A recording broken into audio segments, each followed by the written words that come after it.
Hi everyone, What? welcome. What? We are here and we are raising funds for Palestine Children's Relief Fund. We are so excited to have you here with us today. So excited that you are joining us for our Oops All Flumphs charity stream. With that being said, my cat Princess Hot Dog is saying that it's time for attention. So everybody say hello. With Hello, that Princess Hot being Dog. said, thank Hello, you. Princess. Anne. Hi, Princess Hot Dog. Hi, Princess Hot Dog. Oh, geez. Your Highness. We have some really fun and really cool charity incentives, not only for our players here when you donate, but also for you when you donate. We have one of nearly, oh my God, we have at least 35 different prizes that you can win by donating to tonight's charity stream.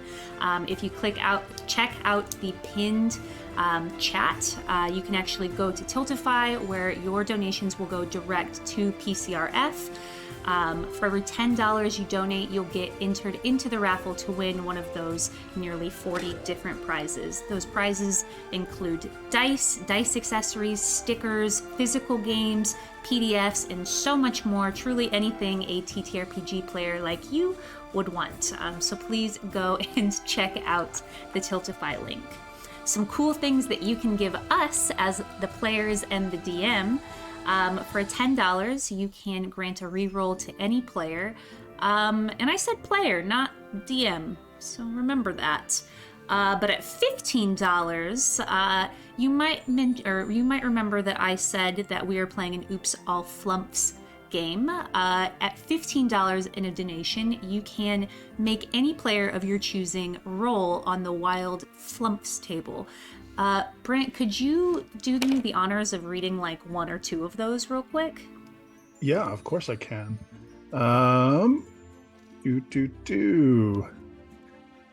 The flump skin, but not any internal organs, becomes transparent. Any non-flump within 20 feet must succeed on a wisdom save or attempt to flee for 1d3 rounds. And there are 50 of those, if I remember. I wonder if we can hit all 50 tonight. Let's get to donating and see if we can. At the $25 mark in donation, you can grant an auto success to any of our flumphs. At a $50 donation, you can make every single flumph roll on that table, and at $75 you can name the next NPC. So it could be anything that your heart's desires. So with that being said, I want to give a really cool shout out to three people/organizations who are helping to make our charity streams today and on Thursday a huge success, and those are three matching gift donors. Tonight, up until Thursday, we have a total of $1,250 in matching gifts that have been donated by Bogus Cheesecake, Clouds into Earth, and Paradise Productions. So just really want to give a big thank you and shout out to them. And with that being said, I am going to ask all of our players to introduce themselves as people, but not flumphs. I'm Jess, my pronouns are they, them, theirs, and I am going to pass it over to B. Hello. My name is B Zelda, and my pronouns are they, them, theirs. Do I get to what kind of information do I provide? Should we just leave this nice and mysterious? Whatever you want. We love a mystery. Yeah. I like that. I exist on the internet. It's pretty darn fabulous. And I'm gonna pass this over to Danny. Hey y'all, my name is Danny.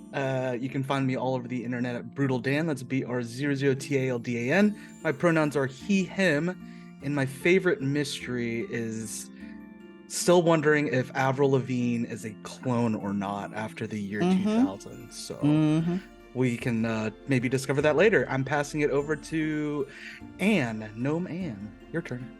Hi, I'm Anne. My pronouns are they, she, and I am devoted to the Flumph ways. I actually have a Flumph emote already before this, and have for years because I love those little freaking guys. I make content on the internet. You might like it, I hope. And that was mine. So Jorge, sorry. I didn't mean to die when I said your name. My apologies. It me, RoboGoblin, Jorge, and I don't know what's my favorite mystery. My favorite mystery, probably the movie Clue. That's the best mystery ever. Yep. Nice. And despite Oh, what Jess oh. believes, the GM is a player. So by all means, feel free to donate and give a roll to me. No.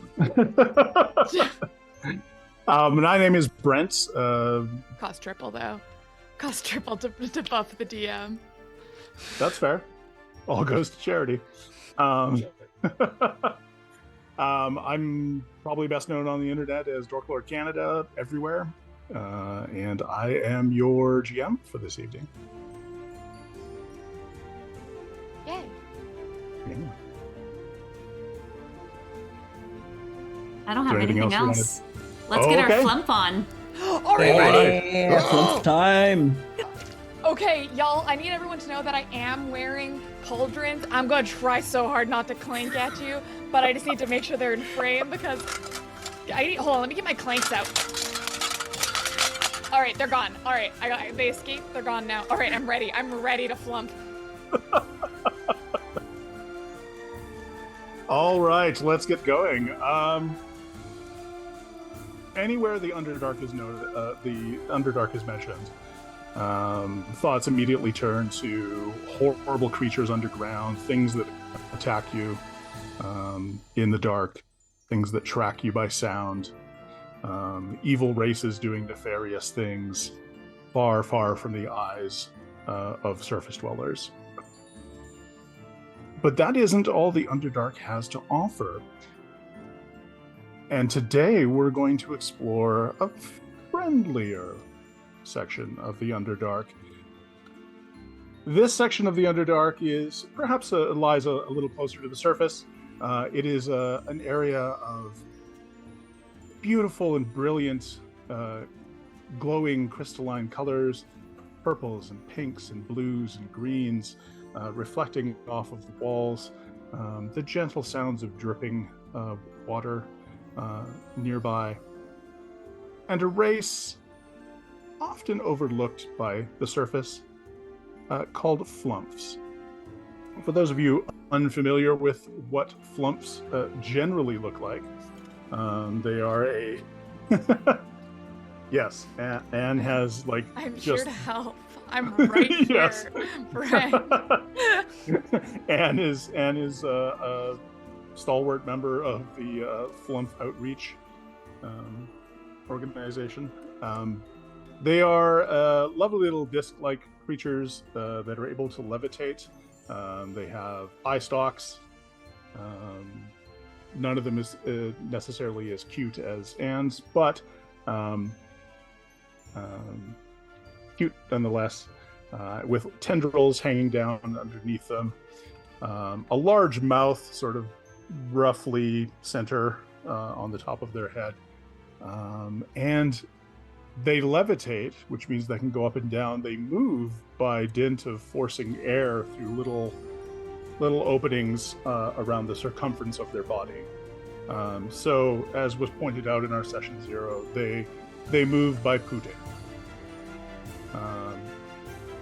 That is, in general, what a Flumph looks like. However, much as with any race of beings, there are exceptional members of the species, and that's who we're going to be focusing on today. So as the camera perhaps draws in a little closer on these glowing crystalline caverns, we see Flumphs going about their daily business. This particular cavern is near the surface. Sunlight helps as it glows or as it glances off of various crystalline walls, helps people tell what time of day it is. So it is morning in this Flumph enclave, and we see our heroes beginning their day. I'm just going to go with who is next to me on the thing. So, Jess, would you introduce your Flumph and tell us what you're up to this fine morning? Yes, I would like to state for the record that a donation chose my name. Thank you for the donation, and thank you for my beautiful, wonderful name of Flumpy McFlumpface the Third. You see me kind of just pooting and tooting around with my bagpipes. That I am not going to even try to imitate the sound of that, but I figure I have a lot of little tentacles and there's a lot going on. So if anything can hold up a bagpipe, it's going to be me. I happen to be the adult caregiver to a very cute little tutor over here. So you'd probably see me just saying, Flu, I love you, but you gotta stop waving around your sword like that. Okay. If I wrap my tendrils around it both ways, I can almost hold it over my head.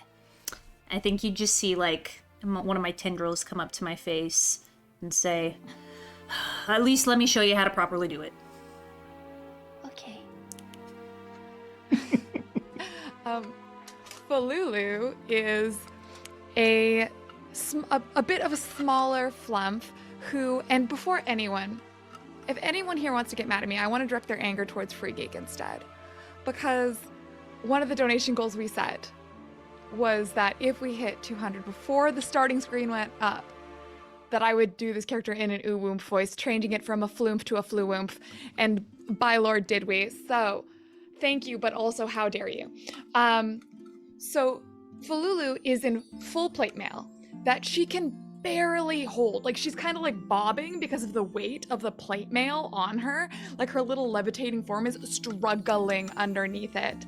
And she has her tendrils wrapped around this great sword that's bigger than she is, and she's trying so hard to go through maneuvers as she does every morning, with varying degrees of success. Today, not the most successful. And yeah, I'm gonna say she's like, kind of like, oh no, I got it now. Okay, and then just starts pooting across the cave, like at full speed, charging at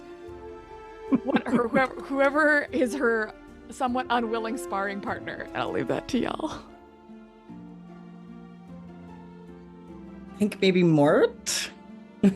Oh, you nominated Mort? I feel like Mort makes for a wonderful sparring partner for you. Yeah, so you see Mort just sitting over there, just not even looking at the sparring partner. One book in one of their tentacles, and then little snack bags of random little yummies in all their other tentacles. And they're just reading, and they look over at Falulu and is like, oh, are you trying to hit me with that? I'm not even moving anywhere. I haven't quite figured out compelled duel yet, but I'm compelling you to duel. Well, you gotta either swing towards me or swing harder. I'm not quite sure. Flumphy, are you training Falulu for something? What are we doing here? No, I'm not. But, if you could, between me and you, just let her get a couple good ones in, that'd be really appreciate it. And I'm gonna slide you a $5. Takes the 5, puts it in one of my snack bags, and then pulls out like a Cheeto from another one and turns. And it's like, all right, Falulu, go ahead and try to hit this book out of my hand. Can I do an attack roll on this book? Absolutely, you can. Okay. I rolled a 22 on the book.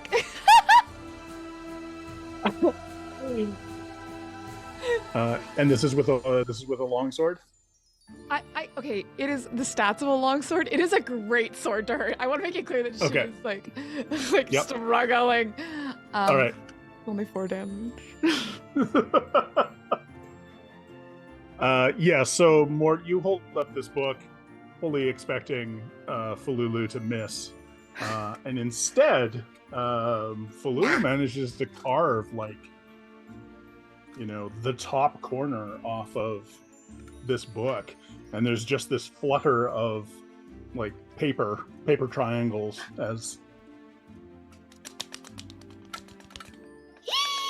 I think- drop the sword and poot back to my parent, being like, I think you'd hear me do a little doo-doo-doo on my bagpipes and say, "That's my baby girl. That's my baby girl."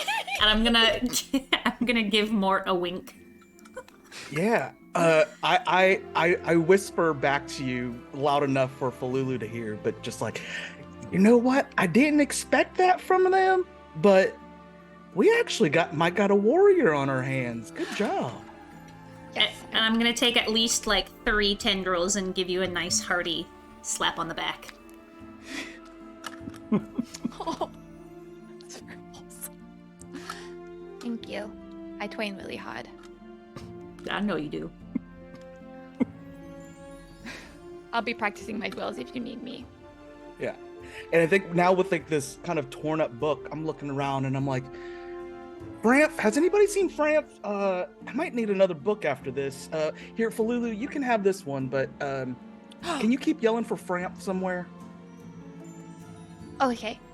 I'm gonna take my sword and just start throwing the book and trying to hit it and like chasing it up, like throwing the book and hitting it, going down the halls, like the cave, and yelling, Flamp! Flamp! Flamp! Every time I do it. So like activated the the name Falulu shouting, alarm. Flamp! followed by thwap smack. Flamp!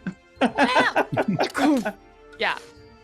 I think I can hear those echoes, those familiar sounds from the Flumph kitchen area, where Framph is curling bags of flour, just in each tendril.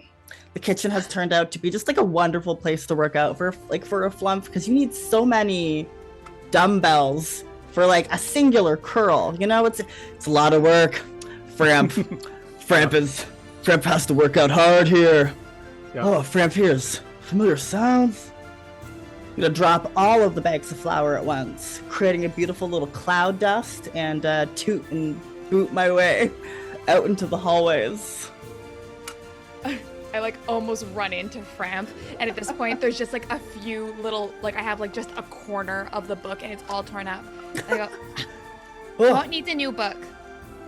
Framph doesn't. But does Framph know how to make books? No, Framph doesn't make books. Framph eats books. Well, Mort thinks you'll know where to find the good books, even because you're eating them.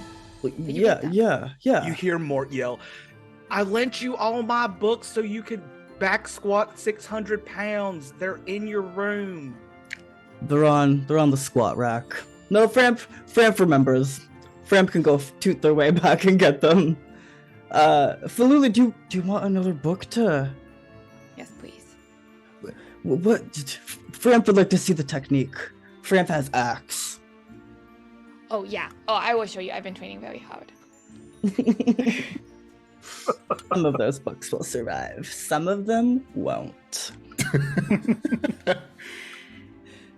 And out of nowhere, and to no one in particular, you just hear in the back just saying, and that's why you should put moisturizer around your tendrils. This again? Before or after working out? Where? Wait, what? Who said that?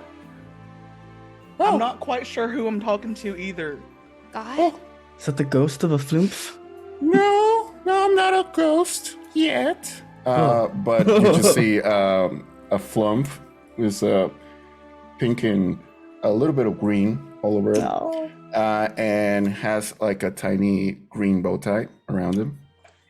And you just see his name is Jorgito.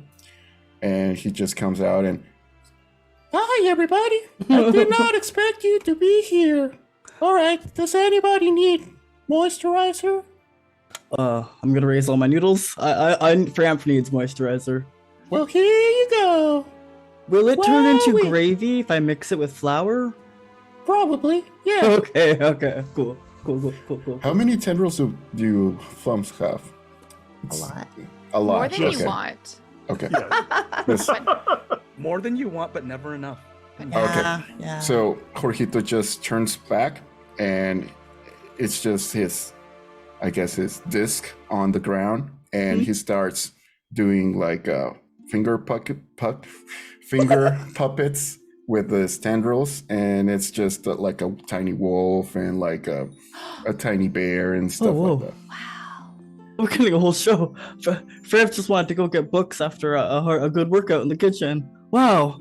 Yeah. I'm just training how to do more. I think they're called aminals, and they're Animal- up there. aminals. I don't know. You know, Jorgito, What? one day I'm gonna fight a bear. Whoa. You will? I will. Well, I don't know about that. Do you Yeah, really I'm want gonna to do fight a that? bear. Oh, Flumpy. Uh, You're scared, Framph. Maybe a baby bear. I don't want to fight a baby bear. I don't What a fight baby bear babies. ever do to you? They didn't do anything to me. I just look. This is my baby, and I don't want my baby to fight a big bear. Oh, but you want your baby to fight a baby. Yeah. Framph gets that. Babies should only fight other babies. I'm like almost. I'm grown up, so I don't know what the big deal is. You're always gonna be my little baby. Well, I'm still gonna fight a bear. I've been training, and by training I mean watching Jorgito's shadows. What's a bear? No, Framph doesn't know. I'm gonna point Oh. up and say, they're up there. Oh, one of those. Okay. I'm gonna turn towards Flumpy and say, Parent, I know you said that I really need to train hard, but I want you to see how much I destroyed Maud's book and how I know the shadow puppets better than Jorgito knows their own shadow puppets. I think I'm ready to go and fight a bear. Can I go now? Whoa. Wow. Whoa, indeed. I don't want to hold you back. Maybe we start All right, let's go. with a bird. What's Bird. that? They both start with the letter B. So, what if? I'm gonna lean in towards Mort and be like, okay, I don't actually know what a bird is. Is it very scary monster?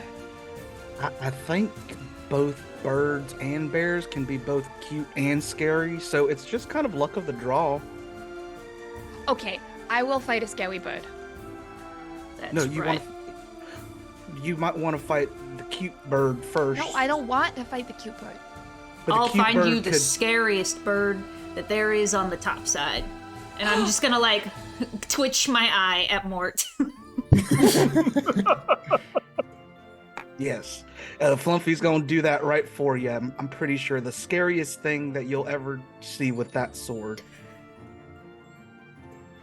A bird. Since you have all congregated in the kitchen, you all hear this noise from outside. The kitchen is where supplies are delivered from the outside world, or the upper caverns, as it's sometimes referred to.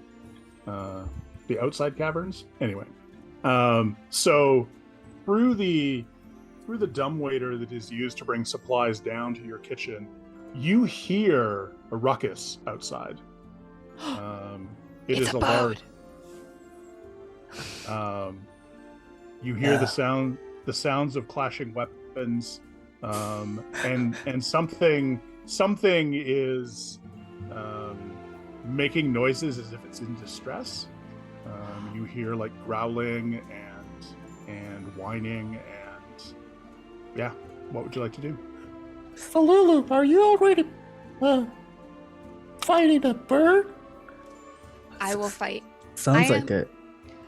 As a knight of the Order of the Lulu, Mhm. I believe that I can fight anything. All right, let's Oh. go. Oh, Okay. hold on. Can we actually have Framp just lead just in case?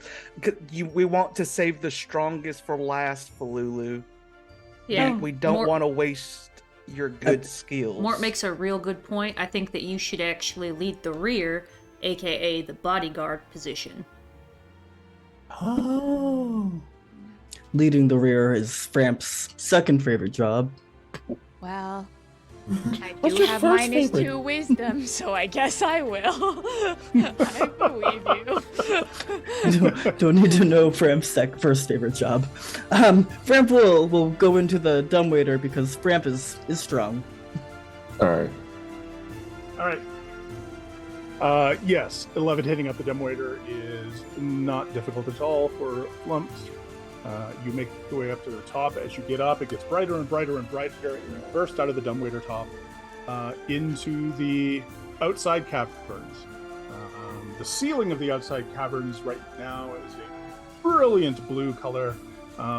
There is like a bright, glowing orb in the sky throwing yellow light down on you. It is very, very bright compared to the light you're used to having down in the caverns. And it takes you a moment of like trying to blink your eye stalks clear. But when you all do get a chance to sort of clear your eyes and look around, what you see on the ground in front of you is there are a number of these. Sorry, not on the ground in front of you. You see in front of you a number of these flying creatures. They have sort of bat-like wings. You're familiar with bats, and they're roughly 2 feet tall. They're sort of like scaly looking. They're wearing like rough bits of armor, and they're giggling and laughing and wielding these sort of like long, for them anyway, long spear-like objects, and they're poking at a bundle on the ground. It looks like it's something that's wrapped up in a net, but you can't quite tell what it is yet. But it looks like it's something, given that some of these creatures have nets hanging off of their belts, you get the sense that this is something that they've captured and are tormenting. What would you like to do? Bird!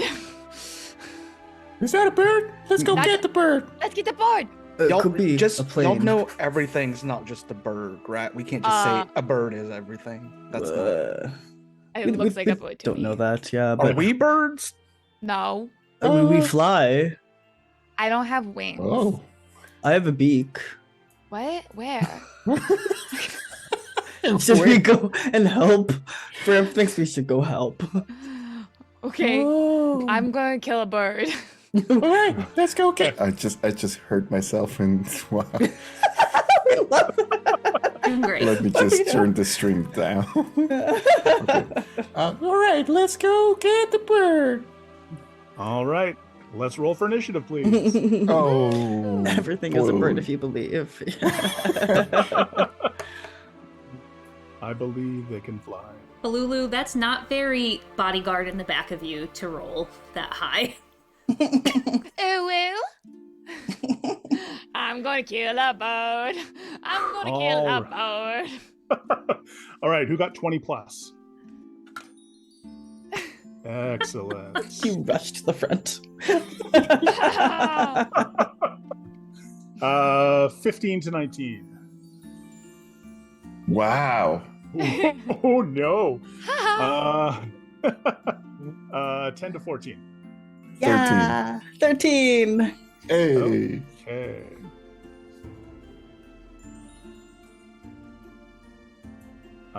And sorry, who else got 13? Me. All right. Ojito. All right. And who got lower than 10? I got a 9. Same. Okay. My dex is 0. Mine is -1. Dang you too. Yep. I'm remembering that now from your character sheet. Let me just change the order of those two.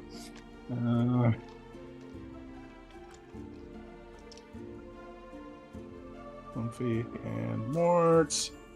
And all right. Well, How many birds are there? I think there's 0 birds. Hello? It's not Falulu the Well-Adjusted, okay? How many birds are there, Brent? the objects, the creatures you have identified of birds, number 3. Okay. Perfect.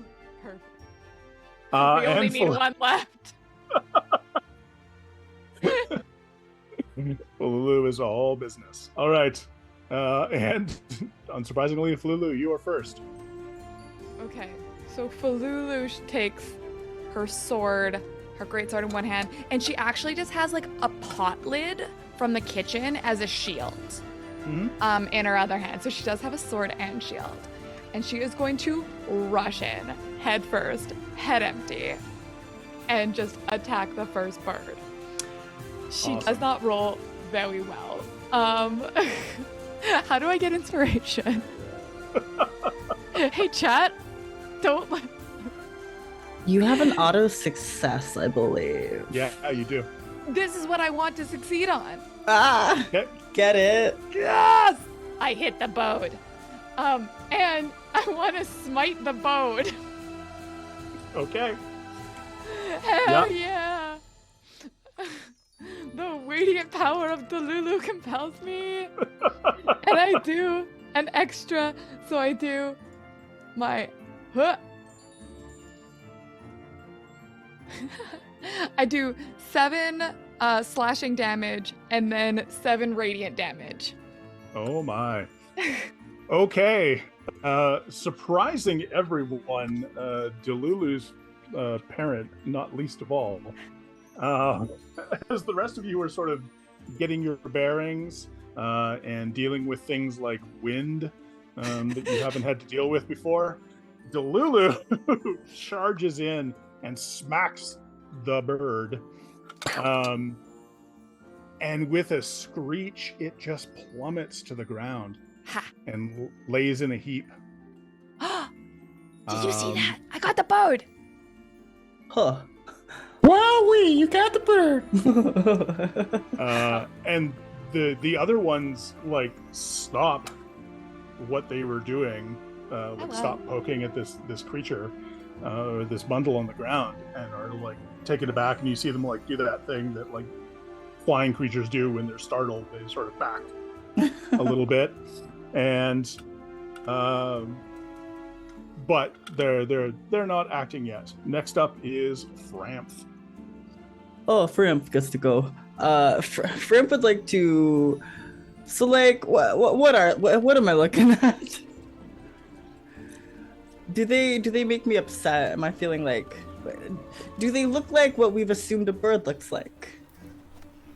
I mean, they have wings. You They have haven't a seen them. beak? You haven't seen them lay an egg yet, but I mean, they sort of look like. No, they do not have beaks. They have mouths full of like sharp, pointy teeth. That makes Frimp pretty darn upset. Okay.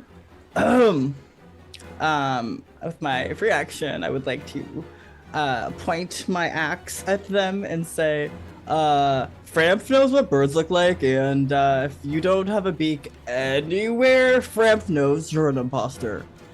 And I'm gonna rage. I love the idea. Very smart. I love that Framp is getting angry at them for something they never claimed to be. Yes. We're putting a lot of our insecurities on top of these creatures. Right? Wait, are we the bad guys? Not once have we been like, hey, we're gonna save this little bundle on the ground. I'm double checking for my rage. Okay, so and then I'm just gonna attack them with my great axe. Yep, absolutely. Oh, that's disappointing. 9, 10, 11. Does an 11 hit? An 11 does not hit, so you come swinging in, perhaps made a little bit more cautious by Falulu. That's okay. I get to hit twice though. Okay, yeah. Because it's that first one was just like, are they taller than us, like than our regular like Teuton height? They're roughly the same size. Like you are from like, well, perhaps you're a little taller from like eye stalk to the end of your tendrils, but like from body to the end of your tendrils, they're about the same height, about 2 feet. all right. Well, then I just miscalculate in general because I don't know. Turns out I'm really bad at math. You swing for eye stalks that aren't there. Okay, let's try again. Oh, come on. Oh, that's better. That's going to be +2 is 18. That definitely hits. Yes. Crush the birds. Yeah. It dodges out of the way of your first attack and does not anticipate a backswing. And how This much is do you hit them for a healthy 7 damage. 7, 8, 9. Sorry, 9 damage. And it's just like all of the tendrils that aren't holding on to the great axe are just flailing around. You know, they are fueled by my rage, and there's an invisible wind that is just creating the most tendril-esque scene. Wait, do you just fart at them? Rip always farts in their enemy's direction. Good, good. And that's This is a good game, guys. Hey, guys, this is a good game. Thank you all for being here for this entertainment. Yeah. Next up, Jorito. Right. So, do I still see another bird right over there? You do. There is one that is not currently being attacked, and there is one that is still in the air. And I would say locked in combat with Flumphs, but it actually hasn't had a chance to attack back yet. So it's more startled by the fact that it's in combat by Flumphs. Okay. And I'll just say, well, Framp has this for sure. So, you bird, you're going down. And one of my tendrils turns like blackened. It just goes blacken. So like, what's that super black stuff that I forgot what name. Imagine like a super black tendril. It just spans from my body and just wraps around the bird. And do you have to do anything? No. Oh yeah. Constitution saving throw, please. 15. Okay. That's going to be a no. No. Okay. Okay. That's 11 necrotic damage to you, and that's my Wither and Bloom. So it just wraps around this bird and just constricts them like really tightly, and then reverts back to my body, and it gives me like this tiny little bow tie, and it's just say, "Oh, here you go, Mort," and I just give Mort like 1d6 of hit dice that you can spend. What does it smell like? It's spearmint.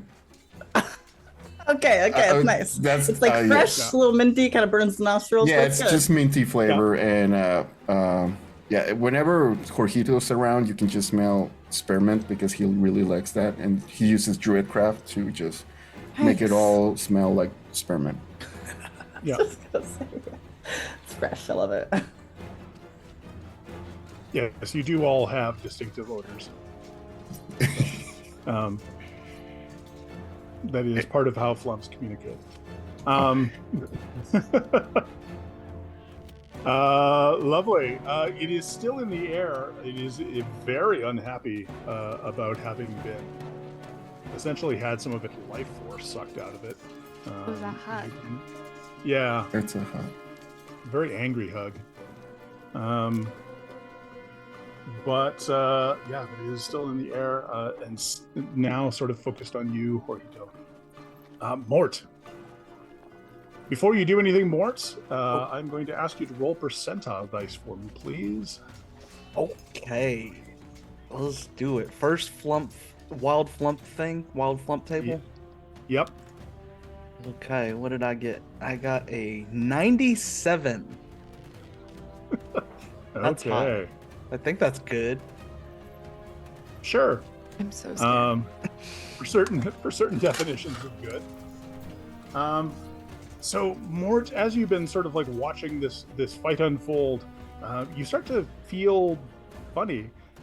You're outside of the caverns for probably the first time in a long while, and you just have this moment of like these sort of like sharp tingles shoot up and down your body, and then suddenly it's as if you have shot 10 feet up in the air, at least from your point of view.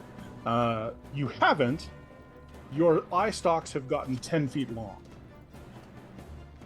So Wacky to you, inflatable tube Mort! Wacky Oh. inflatable tube Mort! Oh, Frank is concerned. they're sort of like waving around. It's actually difficult to keep them focused on things because there's wind up here, which you've never really had to. I mean, in certain caverns, you just know to avoid them or compensate for it. But like the wind keeps adjusting and shifting, so these eye stalks are like flopping around, and you're having to really work to keep.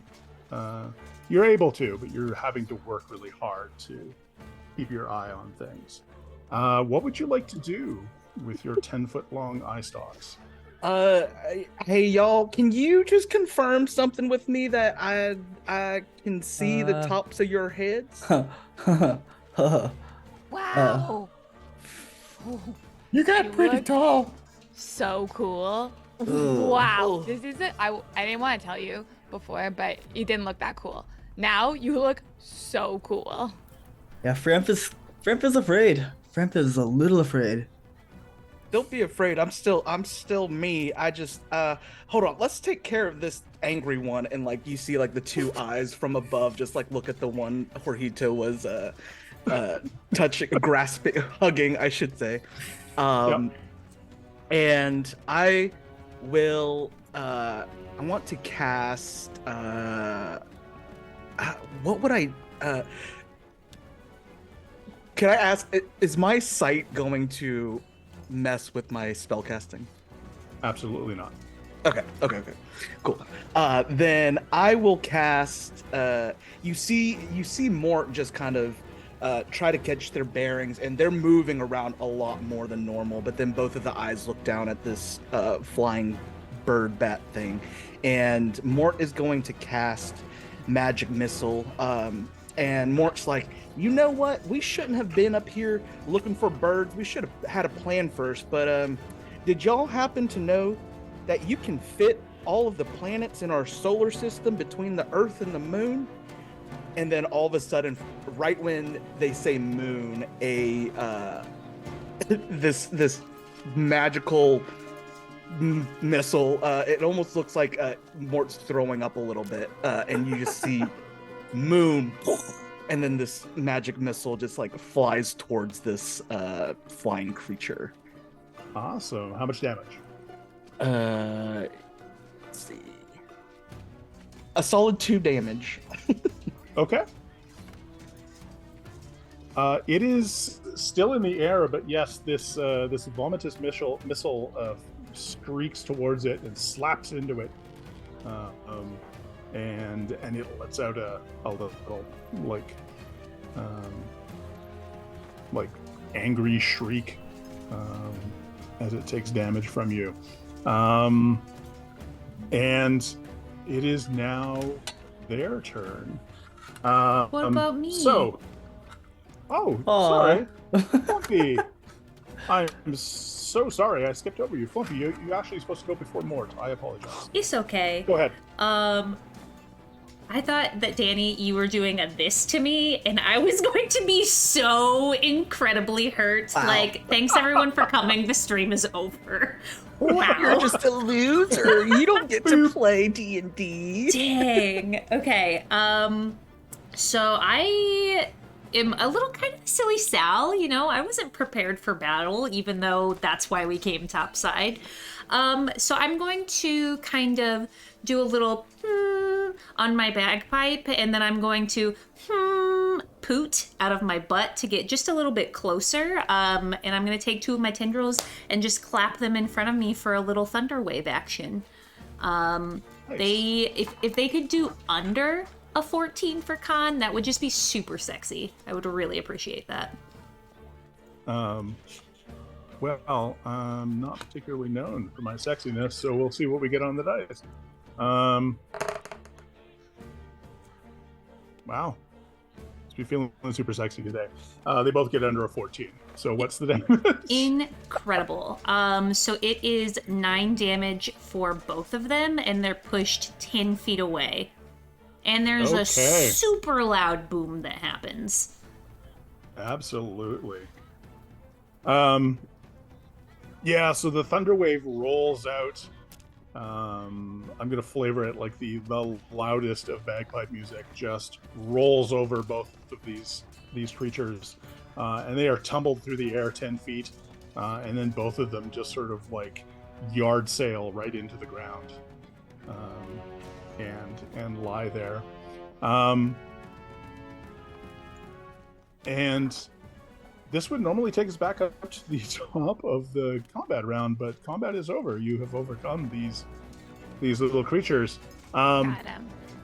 However, we do have 2 rolls for Anne on the wild flump table. So, Oh my gosh. Okay. I'm very nervous. Okay. I got a 15 and we get one that's easier to read. And an 85. okay. Doomed to the not birds, yeah. Wow. I'm so proud of myself for showcasing my prowess in battle. We got the birds. Congratulations, everybody. I told you I would. Congratulations, Falulu. Yeah, you did pretty awesome. Wow, I hope there are no negative ramifications to this victory of mine. No, of course not. And what is your least favorite color? I like all the colors. Okay. Can we pick shades? Sure. Gray. Okay. I don't like it. Okay. So 2 things happen, and actually that seems so. You won't necessarily know what these are, but your players will. You as players will. 2 things happen at once. Falulu turns gray. No! Just all Anything over gray. but this! And at the same time, all of Falulu's tendrils are replaced with, you as players would know them as elephant trunks. They're the same relative. They're the same relative size as the tendrils, And but they're they are most definitely elephant trunks. Pallet! Does this always happen after battle?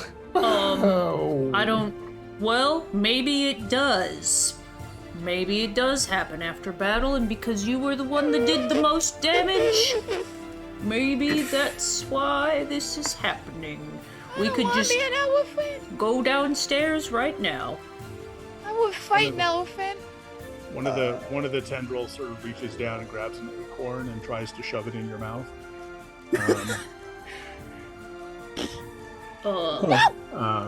Now, Framp, can you confirm that Falulu now has weird things instead of tentacles and they're gray? Yeah, look, Frimple, put tendril to trunk. Okay. Huh. Yeah, this is, Framp doesn't know elephants, but Framp does know about camels, and Framp thinks that this is probably a case of the camel tendrils. Oh, no. Framp knows you've heard of that. It's a big deal. Falulu, Framp thinks you will be okay, and then they're gonna look to Flumpy and like shake their head no. Does this mean I got a higher rank in the Order of Delulu? You have one of the highest ranks in the Order of Delulu, my little Falulu. Now, Flumpy, you gotta stop lying to this What? Flump. I mean, you look great, Falulu. You're doing. Okay, You're wow. gonna ascend. You look great. Yeah. So much. You know, I was really startled at first, but now that I have all my friends confirming my beliefs that it's actually a good thing and that I look really great, now I believe that with my whole heart. Yeah. Framp is since you're the one closest to Falulu at the moment. One of the trunks just sort of reaches up and starts like. I didn't do that on purpose. Oh, Framp does not like out of the nostrils. Okay, I'm still working. Well, you see, As I ascend in the Odo of the Woo Woo, I gain new abilities, and one of them is that now my tendrils are thicker and stronger, and Oh. also apparently sentient.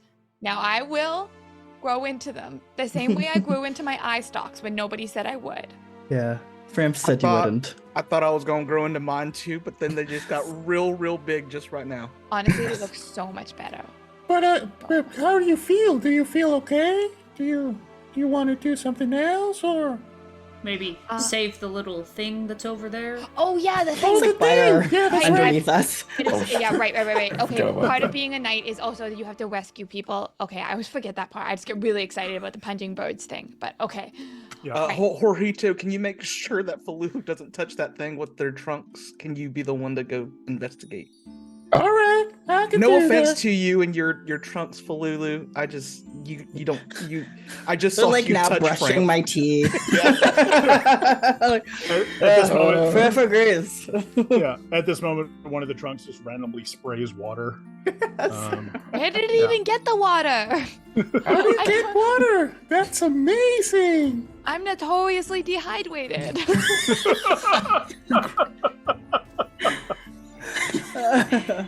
Well, now you can fix that. Okay, Jorgito, you move to investigate the bundle on the ground. Through all of this, the sort of the background noise to you having this discussion about the trunks and Flula being gray, there has been like just growling and struggling and snapping and sounds coming from this bundle of netting. What would you like to do? I'll just start unwrapping this thing with with all my tendrils. Hang on, I'm gonna help you. Okay. And Yeah, it takes you a little bit, mostly because the whatever is inside the netting is struggling and trying to do its own thing, and like when two people try and work on a tangle, it's just not very productive. But eventually, you do sort of like pull some of the netting away, and sort of throwing itself out of, once there's an opening, it forces itself out through it, and you see this puffy, furry creature with like feathers all around its head and a beak. Oh no. And actually, if you Jorge, if you like What tilt your is head it? to one side or the other, the audience can see. There we go. That is what you see. A bird. Except it has snowy owl markings. ah! It is a huge I mean, white. It is roly-poly and fluffy, and it sort of like looks up at all of you with like these big, wide eyes, and lets out a combination of like a growl and a hoot. I'm okay. This is fine. I think we found another bird. Ah, little friend. What? Wait. Framp knows birds. Framp thinks this is also a pretender. A pretender? But they have a beak. Framp thinks you should question the pretend bird. All right. Hey, new friend. And I'm gonna use speech of the woods, so I can understand the speech and the ability to decipher their noises and motions. Hello, little friend. We are here because. Why are we here? Because we care. Because we Falulu care. was gonna kill a bird, but Oh, don't yeah. tell Real answer. don't tell that baby. Because. Okay. I'm gonna kill a bird. The Falula's gonna kill the bird. And we just saved you. Are you okay? Do you need anything? I got berries and moisturizer. Mort has snacks. Tell them Mort has snacks. Oh, Vortex snacks. We are stockpiled Framp knows the best way to make friends with a not bird: snacks. Snacks. Yeah. It's sort of looking up at all of you, and it's also worth mentioning at this point, Falulu, your tendrils turn back to normal. Oh, thank goodness. However, you are. Oh my still... god, you guys, I know I was playing it so cool. I was playing it so cool, but I did not feel cool, guys. I felt very uncool. You look pretty cool. You are still gray, however. Oh. Oh. The two effects were not really.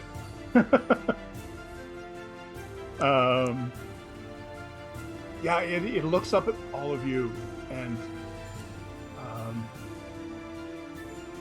does it, and then it gets distracted. It's like one of Jorgito, since you're closest, one of your tendrils sort of like flops in front of its face because of the wind. Sorry. And it sort of begins, and now that you're trying to like pull it, it's a game. It's like trying to capture your tendrils. You want to play? Okay. And I just float around, waving my tiny tendrils around the owlbear. Try to catch it. Are they communicating? Is that the communication dudes? Yeah. Everybody do the communication dance. Everybody. We'll follow likewise and like fluff our tendrils around. Did we just adopt a baby?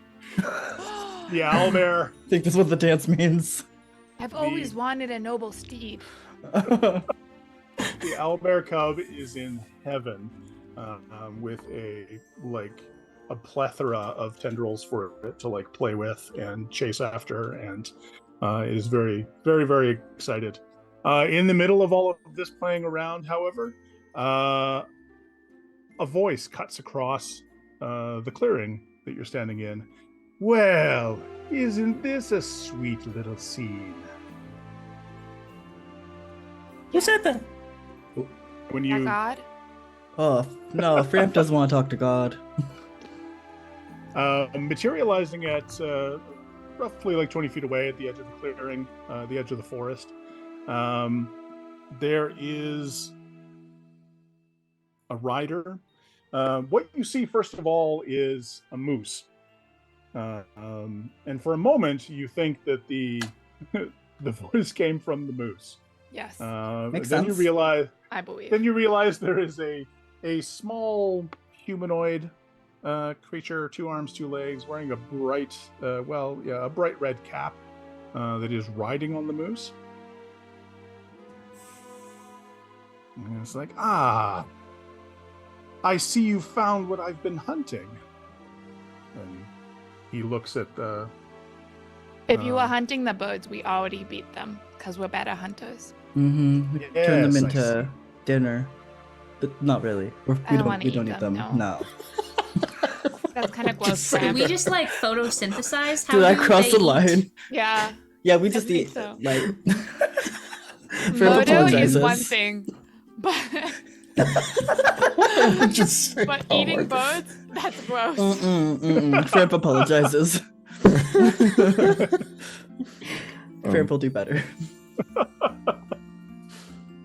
He says, "Yes, you seem to have dealt with my my servants quite well." What? Wait, The birds were the servants, Framp. You're not Framp like would like to mad. tell you. Oh, Right. Whoa, Flumpy. You're not mad at. I mean, they came at us. They said we're gonna attack you, so we attacked them. And Really? That's not how I remember it. Framp knows they didn't say anything. and I just like cough and like gurgle my throat or whatever over Falulu. Oh, yeah. It's the dehydration. Maybe you need some moisturizer. It's a shame that you don't have your. And I'm gonna like make a floppy elephant thing with my tentacles that just look like tentacles because that's what they do anyway. So Are we having a silly dance break? yes. Okay. I do a silly dance. The little man on the back of this moose takes all of this in apparent good humor. This is all very entertaining, but I'm afraid I'm going to need to take that, and he points at the owlbear cub with me. Why? I've been hunting it for quite some time, and it would be a great disappointment to the people that I serve if I didn't return with it. We did the adoption. Understand? We did the adoption dance. Frev knows that is legally binding. Yeah. Yeah. I don't. I even put it on him.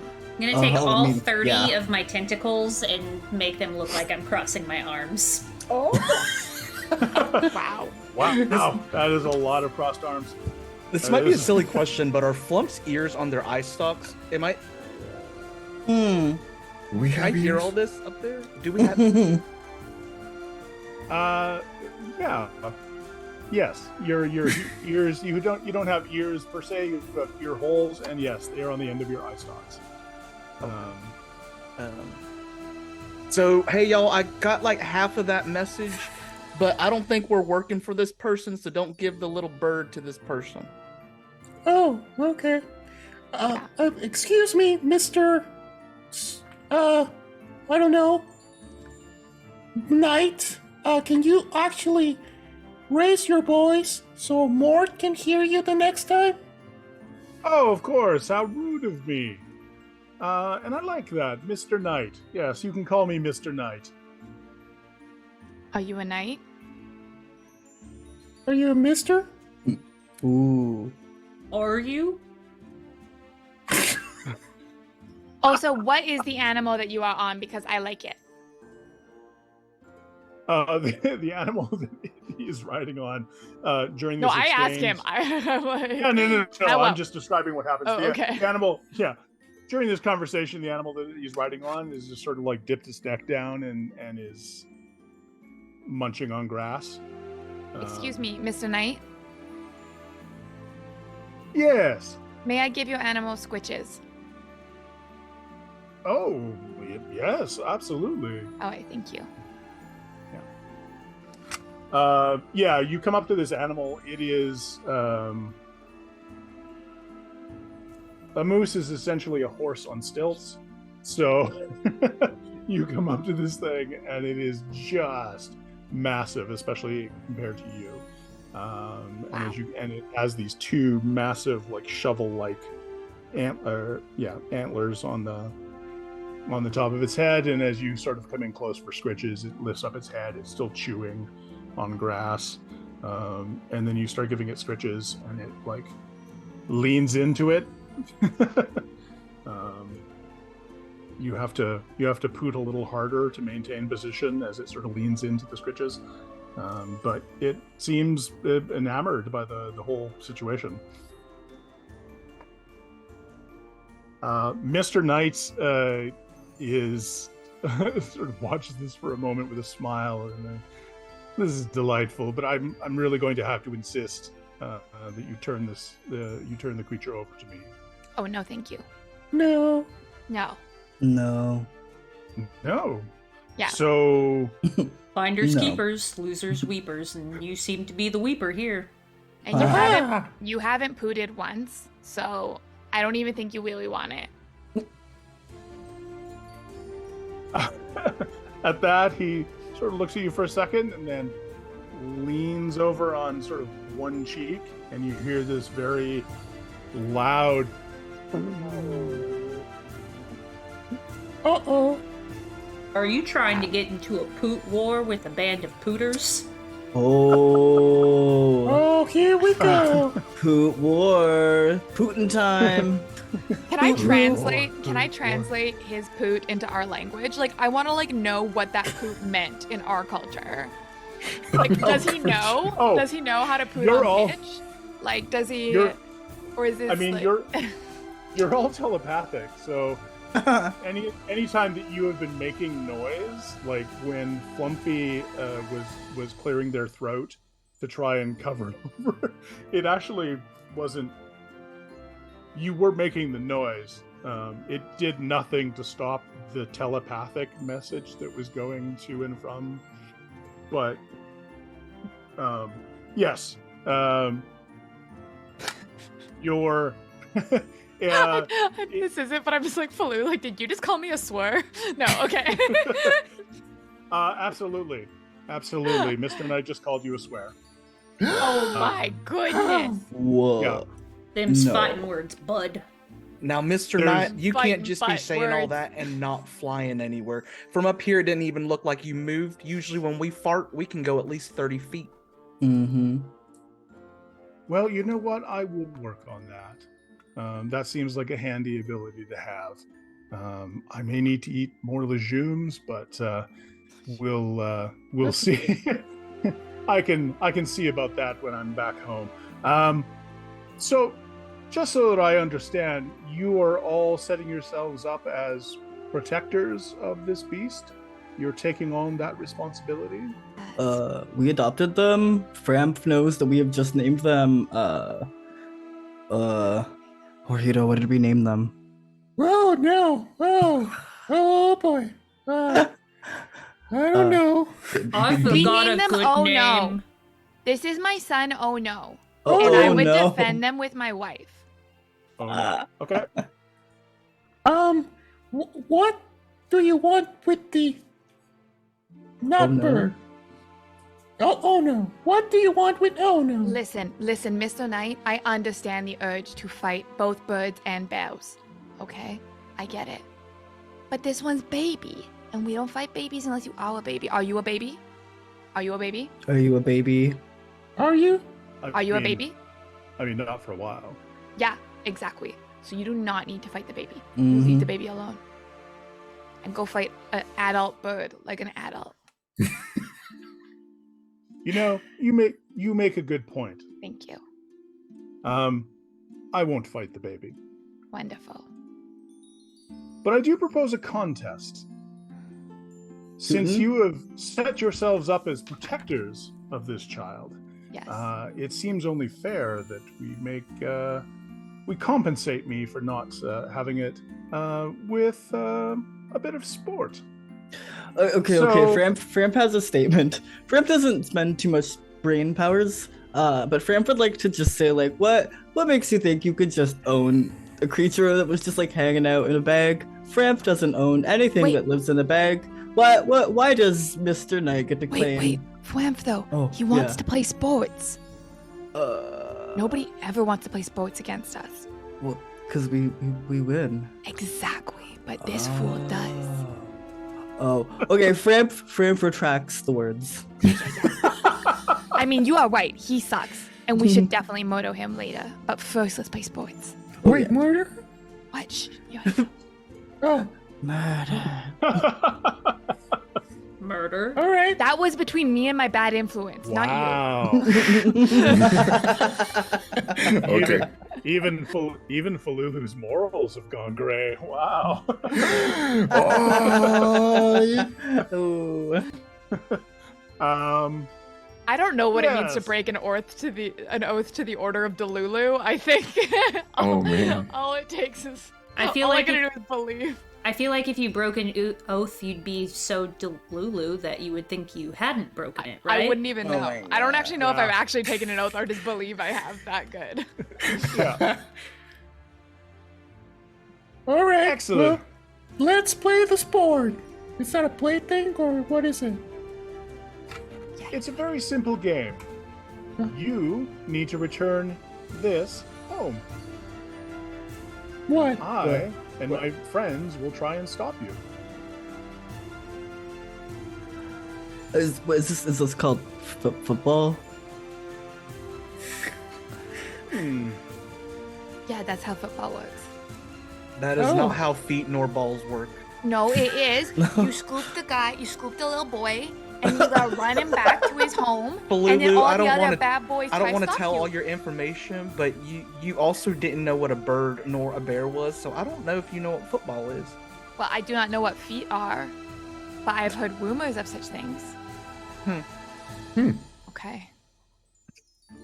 Well, what do you want to return? The baby? Yes. You try and return the baby to its family. I and my friends will try and stop you. Framp is confused. Are we not the family? I think we No. did. Oh, we No. did the adoption dance. I'm sure I saw at least 70 tentacles dancing. Uh-huh. I would like to meet our extended family, though. If we adopted them and they already have a family, that's our family too by extension. So we should go meet them. Okay. Yeah. It's only polite. But you want to stop Framp and friends from bringing baby to family. Mm-hmm. And this is football. Sure. Weird. It is definitely football. Weird. Where, Okay, where, Framp has no more questions. where does the baby live? Oh, excellent question. And he sort of gestures with a hand. And for all intents and purposes, a magical hologram pops up that shows like the forest around where you are. And there's like a little blinking purple light that shows your current location. And then there is a blinking green light that shows somewhere deeper in the forest. He says, "We're here right now."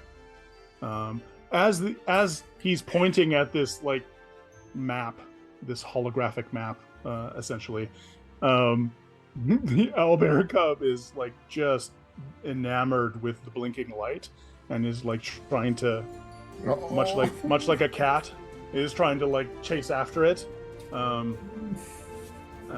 jumping up to try and get it. It's about like 4 feet off the ground, however, so it can't quite.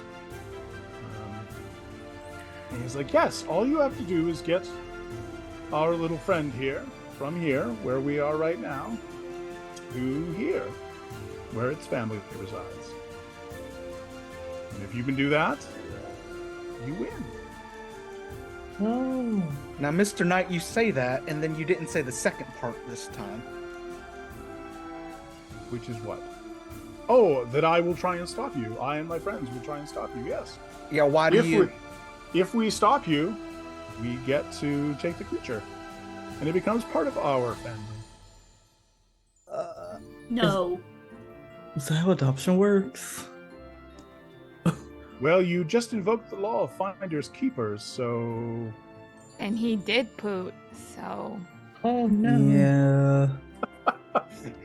Oh Yes. no. This is legally It is a knight. binding. Oh, wait. It's okay. He doesn't have a chance against us. We are so powerful. And also, we have, already defeated so many birds. How many other birds can there be? 2. Oh no. 2 birds. Oh. Oh no. Framp All thinks right. will be good. All right. We're And, all agreed? I vote yes. Yeah. All right. Excellent! Let the games begin! And there's a sort of a again lets out a very loud, long, sustained poot, and a number of other creatures, like similar to the birds that you fought, suddenly pop into view all around you. You realize you have been sort of like surrounded by dozens upon dozens of these creatures this entire time. But on this signal, they suddenly all like zoom off into the forest, and Mr. Knight and his moose disappear as suddenly as they appeared. And you now have, and then the map sort of fades away, but you understand sort of what direction you have to go and where you need to take Oh No to. Can't believe we named them. I love our no. child. Oh no. Okay. And you set off. Okay. Can I unveil a secret? So when I was giving that moose squitches, Uh, That was actually me being a sneaky little bean. Because I've always wanted a noble steed. Uh-huh. And so I'd never seen a moose before. So I cast, that was my sneaky little casting, a fine steed. And I summon us a moose. Now we have a moose. Okay. All Yes. aboard the moose. Bring the baby. All aboard. Yes. All right. So what does it look like when Falulu casts Summon Steed? Well, it's like a 10-minute spell, so it's like a somatic component. So I literally think like that's what the scritches were. Like it was Oh, okay. literally Okay, like yeah. her doing her little like the entire Yeah. time, like and like also just being like, actually giving them those scritches. Because I do think the somatic component is petting an animal, and telling them that they're very good is the verbal component. Awesome. And then Awesome. and then I just make mine, except I make mine, my moose is rainbow. And Excellent. it also has a trail, like a wake of rainbows behind it, like Nyan Cat, Oh, yes. as it. it gallops. It's and- pooting Love it. rainbows. And it kind of has a little bit like, because this is my first time seeing a moose and it's really big and I didn't quite do it, like it's hard for me to see all at once. Like it's got a little bit like AI energy in the sense of like, it's not quite right. Like Yeah. the antlers are a little off. Yeah. It just has like a person face or something. Like it's not quite right, but it is my best friend. Absolutely. Yeah, so as Mr. Knight and his moose disappear, there's like a pause, and then Falulu, you're sort of like nudged from behind by something, and you turn around and there is this rainbow uncanny valley moose that is Everybody, please meet my best friend Gwegowy. Hi, Wiggy. Hey. Hey, Gregory. Oh wait, now we gotta get this bird, this baby bird that we do not fight because we do not fight babies, Lulu, no. onto Gwegowy. Oh, Do we toss the baby? No, yeah. no, more to saying no. Everybody say, okay, what if we work together? let The power let of me- friendship is a Wait. core tenet of the Order of the Woo-Woo. A quarter. Oh my god. I can just ask the baby if they want to go up the Wiggy. Uppies. Yeah, Uppies. that makes Exactly. sense. Uppies. And I just go to the owlbear and just say, Hey, friend. Oh no. it looks up at you from where it found like a large moth, and so when it looks up at you, you see like it has just the back end of the moth is sticking out of its beak at the moment, and it sort of looks up at you Wow. like a cat who knows it shouldn't have this in its mouth, and not breaking eye contact, it sort of does a little, and the moth just disappears inside. Okay, oh no. It is totally okay to attack birds, but you cannot eat them. We just went over this. Moths are also birds, just to be clear. Oh, okay. Oh. Oh, can Ono understand me? Or am I just like making like wah wah sounds? And only Horito can be understood by Ono. Only a Horito can be understood. So I'm by just like Ono. chattering away in the background. Like, oh wait, life it's not- lessons. I mean, it's not that you're chattering; is you're communicating telepathically with it. So you're talking to it telepathically, and it's not talking back to you. oh. But it just sort of. This is my like, usual experience. Or, Um, hey, oh no. We need to go to your family. So, do you want to go to your family on top of Gregory? and it stands up on its like stubby little, fat little legs, Oh, and starts don't do that. walking That's too over, cute. to Gregory. I think that's a yes. Wait, Gregory, you gotta do uppies.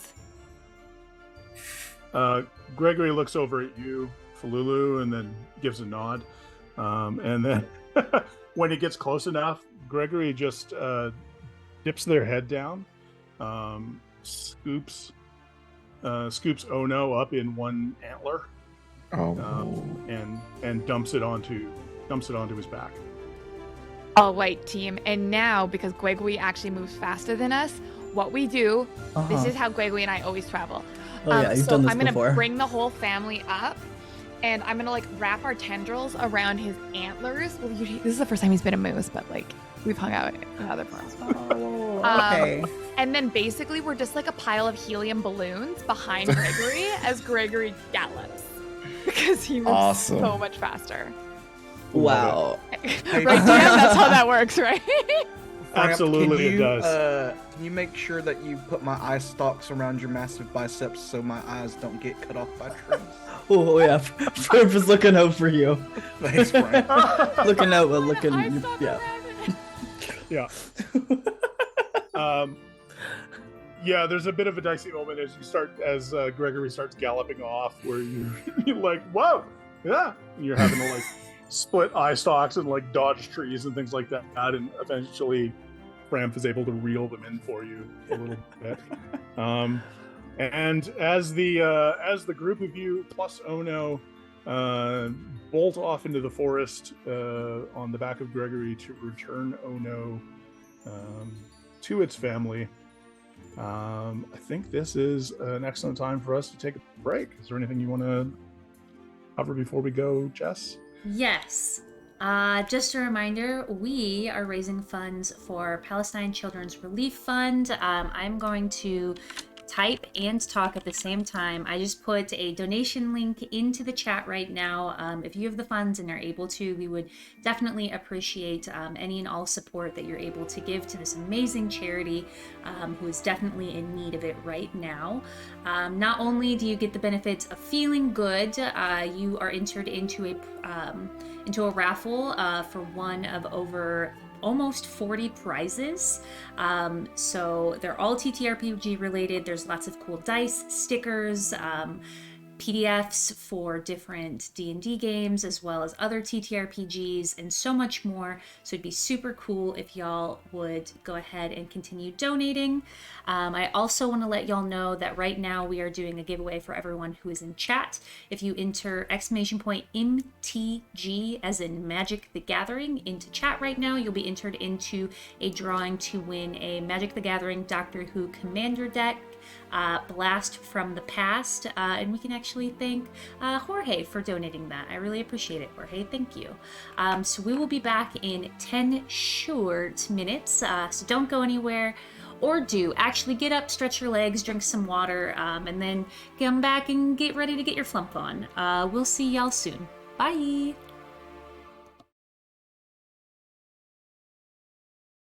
Hi, everybody. But What?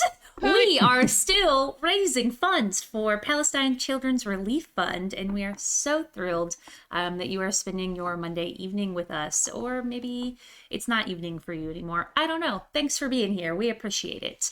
Like I mentioned, we are raising funds for Palestine Children's Relief Fund, and we would be tickled pink if you went to the pinned chat and clicked on the link to go to our Tiltify to give any money that you're able to this amazing cause.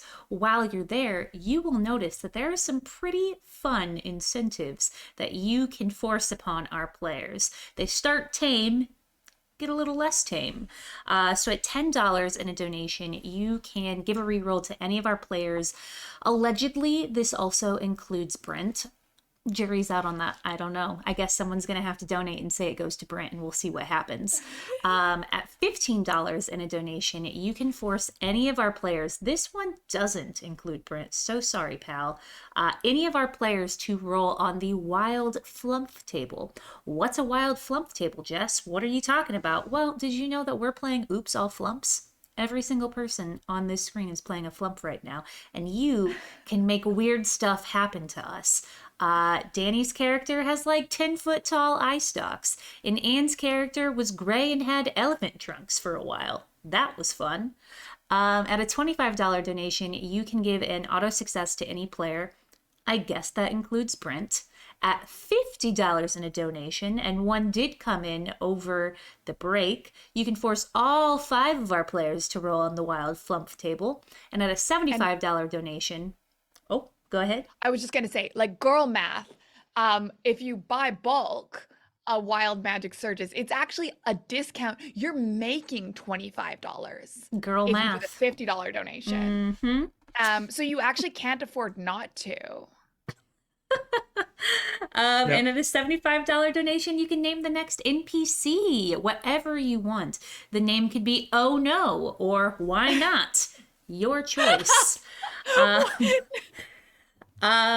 Besides that, for every $10 you donate, you get entered into a raffle to win.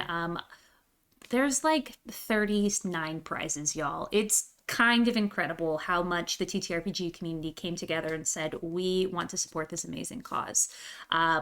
You also, if you enter in exclamation point MTG, as in Magic the Gathering, into chat right now, you get entered in to win a commander deck that is Doctor Who themed that you can see right now on Jorge's screen. It is a blast from the past. We're going to be drawing that in approximately 5 minutes or so. So get your exclamation point MTGs in now. And finally, what I want to say is we have an incredibly generous matching gift going on right now that is supported by Bogus Cheesecake, Clouds into Earth, and Paradise Productions, and that totals $1,250. I can girl math in my head. I'm not too gay for that. So again, if you are able to donate, we would truly appreciate it. And now I'm going to stop talking, and I'm going to let our little Falulu do a little recap. Hello. So here's what happened today since I woke up. I was training very intensely and I defeated a book in battle. And then we heard outside that there was someone who needed our help. So we rode to the rescue and I defeated so many birds, just like I said I was going to, even though nobody believed me that I was going to defeat the birds. I did single-handedly, I'm pretty sure. And then we met another bird, but this one was a baby. And since we don't fight babies, we adopted him instead. His name is Ono, and he's my second best friend because my first best friend is Gregory, who is a magical moose that we are now using to ride into battle again, but this time battle is just getting Ono home. Also, there was this mean guy that I don't like. His name was Mr. Knight, but I don't even think he was a real knight. But he did poot, so respect for that. I don't know if anybody else wants to add anything. I'm pretty sure that's 100% accurate recap with nothing missing. Flumpy Big Flumpface the Third would like to add in that I was just real proud of my little Flulu for taking down their first book and their first bird-like creature thing. Oh, thank you. That means a lot to me. And Mort in narrator voice is still like, I don't think these little creatures know what other creatures are. Not birds, not bears, not meese or moose. We're just guessing. We're just guessing and doing our best. Is that the plural of moose? Meese? It is now. It is in Canada. It's not. Hi, Canadian. As the one in the room with the authority on Mises, it's not Mises. I like to tell people that. Nobody's ever stopped me. So funny. Okay, Excellent. yeah. That was very accurate. And that's the road so far. As the classic rock music fades out underneath the road so far. Okay. Yes, let's do some rolls. So we have 2 rolls now for everybody. We have 2 wild two flump rolls? table rolls for the whole Wow, Okay. table. somebody understood girl math real fast. Oh man. Yep. All right. So I got a 99. That feels good. I'll put that in there. I don't know. all right. I'm just gonna roll this. Yep. And I'll let everyone know what happens. Okay, so I got I don't know. I got 00 and a 0. Is that a 0 or? Is that on 100 100 or 1? No, that'd be 100. 100. That would be 100. Damn. 100. Okay. Yeah. Wow, Yeah, I was like zero- all cocky. Like, I got 99 on a D100. And you're like, actually, I got 100. I'm like, okay. Well, shit. And 39. Okay. And sorry, 81. And 7 and 19. Okay.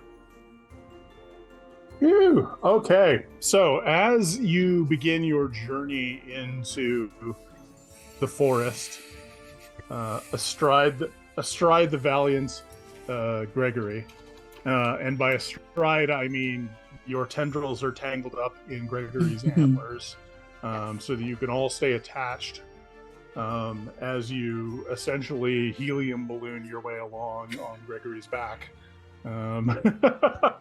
which is It's like 100%. Yeah, which is 100% safe and in no way dangerous to any of you. No. The good news is, more to your eye stalks begin to retract back down to a normal size for you.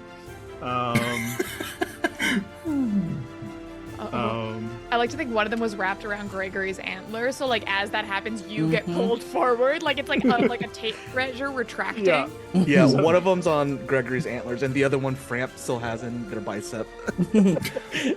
Oh, Framp is concerned. No, this is okay. This will be fine. Yeah. There's a little bit of a tugging moment and a moment where you're looking in like two directions basically at one time. And that's a little confusing, but eventually you get it all sorted out. And Falulu, you are no longer gray. That's Wow. the good news. Oh. So let's do these in order. Jess, let's see. Do.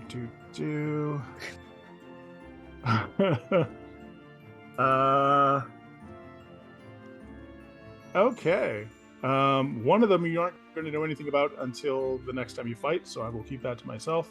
However, Fun. That's like more ominous somehow. Yeah.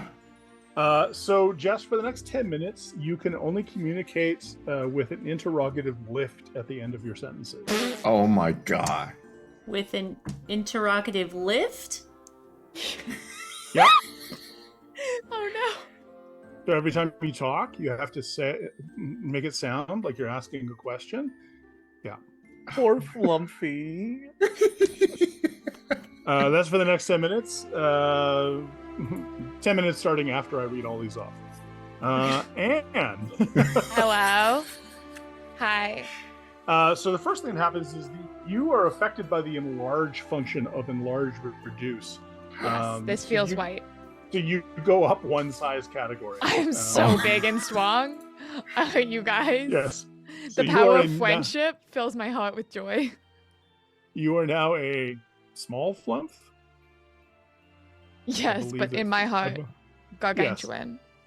Um, You know, I'm actually the biggest creature in the world. Other you're than probably about like 4. Yeah, you're probably about like 4 feet tall at this point. You basically Yeah. double in I'm the size. tallest a lot of person. flump.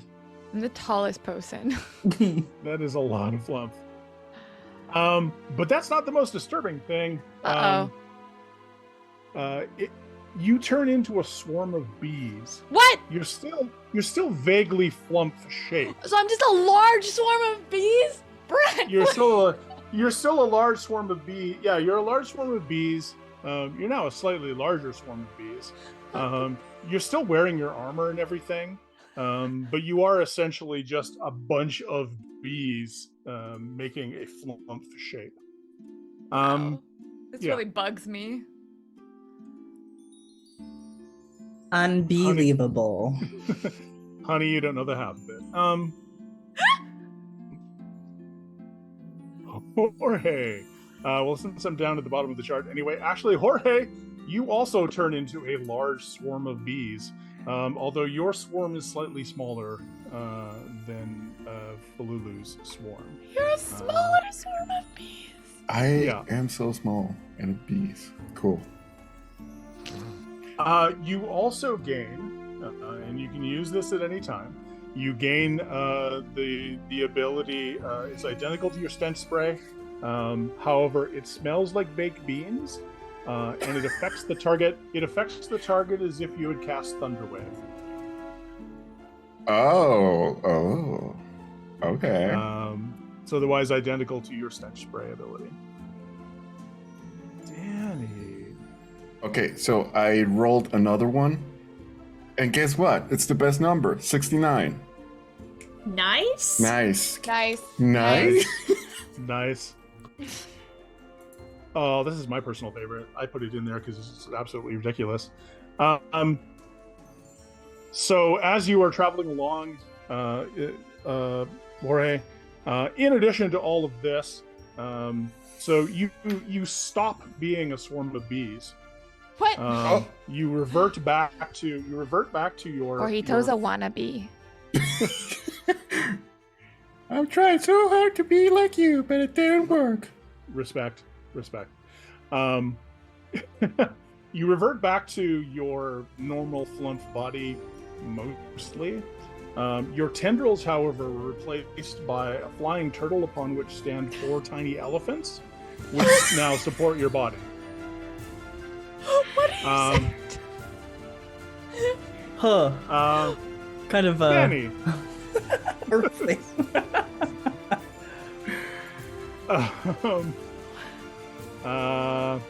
Okay, so Danny, 2 things.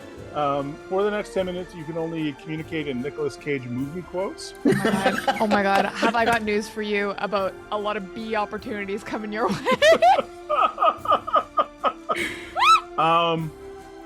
And continuing the saga of your eye stalks, the position of your tendrils and eye stalks switch. Nothing else about your body changes, except that now your eye stalks are hanging down below your body, and your tendrils are like sprouting out of the top of your head. So the animal turned inside out.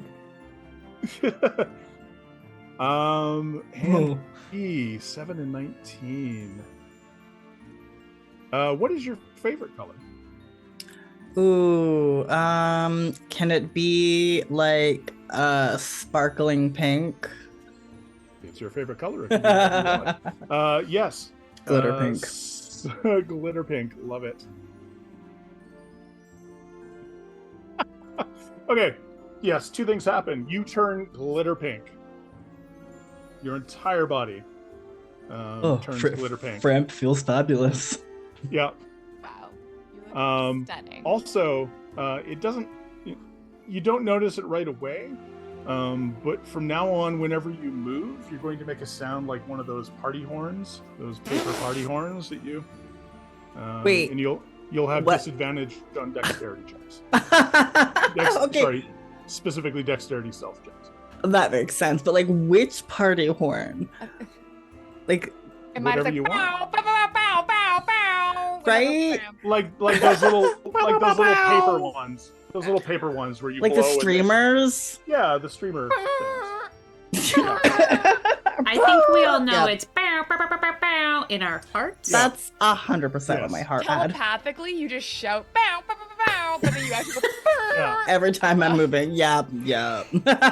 Perfect. Thank you. Again, So Framp looks fabulous. as you as Gregory stampedes off into the forest towards your destination, you all begin to feel really strange, and these Guys, I transformations think I'm come waking across out in you. hives. Yeah.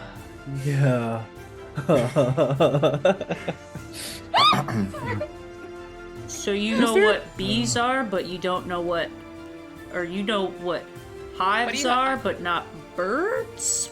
I know exactly what birds are. I think I made that very clear when I fought a bird. Couple of birds. Honey, Yeah. we got some talking to do. Is it about birds and bees? Because I don't want to have that conversation yet. A lot of bees right now. I'm so many bees at this particular time. Yeah, too many. Everybody looks really weird. Framp looks great. You Framp actually looks- look awesome. You kind of look like Thanks. a flower, and I just gonna swarm friend. Ah! Oh no! Oh. Yeah, several of your tendrils, Falulu, try to pollinate Framp. Hey, bud. Is this what happens when you go up to the surface? Because I mean it's wild up here. Yeah, it's weird. Okay, at least Gregory is okay.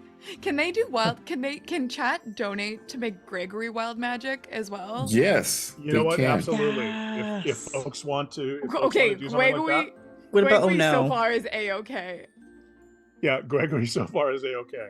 Well, as well as Gregory can be, he is a very cursed creature. Yeah. As a reminder, a-okay for Gregory is rainbow colored with rainbows shooting out of its backside as it charges through the forest, as it boots through the forest. Because I can't conceive of any other form of With locomotion. It has to have at least some pooting involved. Yeah, Of course. with a Yeah, with a it's only natural. with a vaguely human face. Oh yeah, I forgot about that. That's weird. What? I didn't remember that part. Okay, you know What's- how when like a kid tries to draw an animal and they just do like a smiley face on it? 'Cause Yes. they can't, like that's what Falulu did when Oh. when she created Gregory. Wow. So it doesn't look. Little Yeah. dots for eyes. Yeah. She sort of hit the main points in the design, like I got- the antlers and the long. Yeah. I got the broad strokes. Okay. The details though. Mm-mm. Yeah. I'm more of a. I'm like a Picasso. Like, At Oh least my everybody God. looks cool. Mort, you look really cool. Did you change?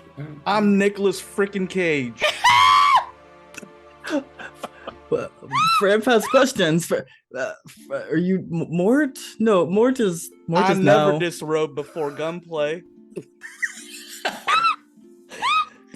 When were you wearing robes? Say? I'm gonna start crying. And I'll be taking these huggies and whatever cash you got. And Mort just kind of hugs everyone.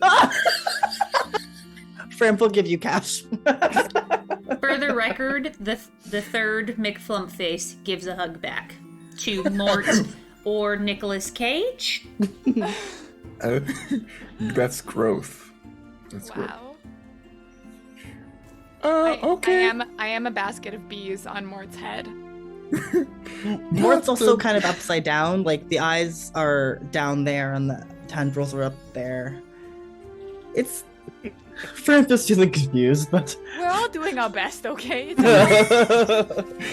Are we? Framp knows we have not been caught, and the tiny oh no baby is still present. So Framp thinks you're doing great. How does Oh No feel about all of these things happening? Yeah. Oh no, he's fascinated. Yeah. Just by the color. I mean, it's hard to describe what an owlbear cub sounds like when it giggles, but that's what Oh No is doing right now. Is just like this is the best. These are the best crib toys ever. Like these are Yeah. just. It's like playfully swatting at the occasional Falulu bee that like breaks Careful. off and like one of the Falulu bees lands on its beak, and it sort of does the cross-eyed thing, trying to focus on the bee. Oh my That's god. too Throw cute. up. That's too This is cute. so I'm melting. Oh. But, so we should go back? I mean, we should take Oh Yes. No back to their family, right? Which is also our Yeah. family. Which is Yeah. also our family. That's correct, yeah. Yes, All right. you have all decided that. Yes. Yeah, we've been traveling in that direction for a while now. It's going to be news for somebody, but you have all decided that this other family is yours. It's rugby. They're your cousin's children. Anyway, Well, baby yo, it's not exactly Mai Tais and Yahtzees out here, but let's do it. Framp thinks Mort is saying yes. I'm sure Nick Cage has at one point said yes in a film. It's not quotable. That's not quotable. I saw certainly- you and you saw me. Don't pretend like you don't know who I am, girly man. Oh, What? wait. Oh, Thanks, Nick Cage. Chad. Thanks for that. Oh my god. We apparently have a roll on the table for whoever wants it. Oh, Is it a Trump's 1, 2, table? 3 nose goes situation? Yep. Danny, Danny. you're the last. Danny, all right. Danny, roll percentile dice for me, please. Today's your lucky day because I brought an eagle. where is that even from? We That broke one's- 1K? Where did that one come from? The Sorcerer's Apprentice. Yep, that makes sense. Ah. What'd you get, Danny? 32. 32. This is you can only scream Nicolas Cage quotes, actually. No, this is similar to what's happening with Flumphs. Except every time you hoot,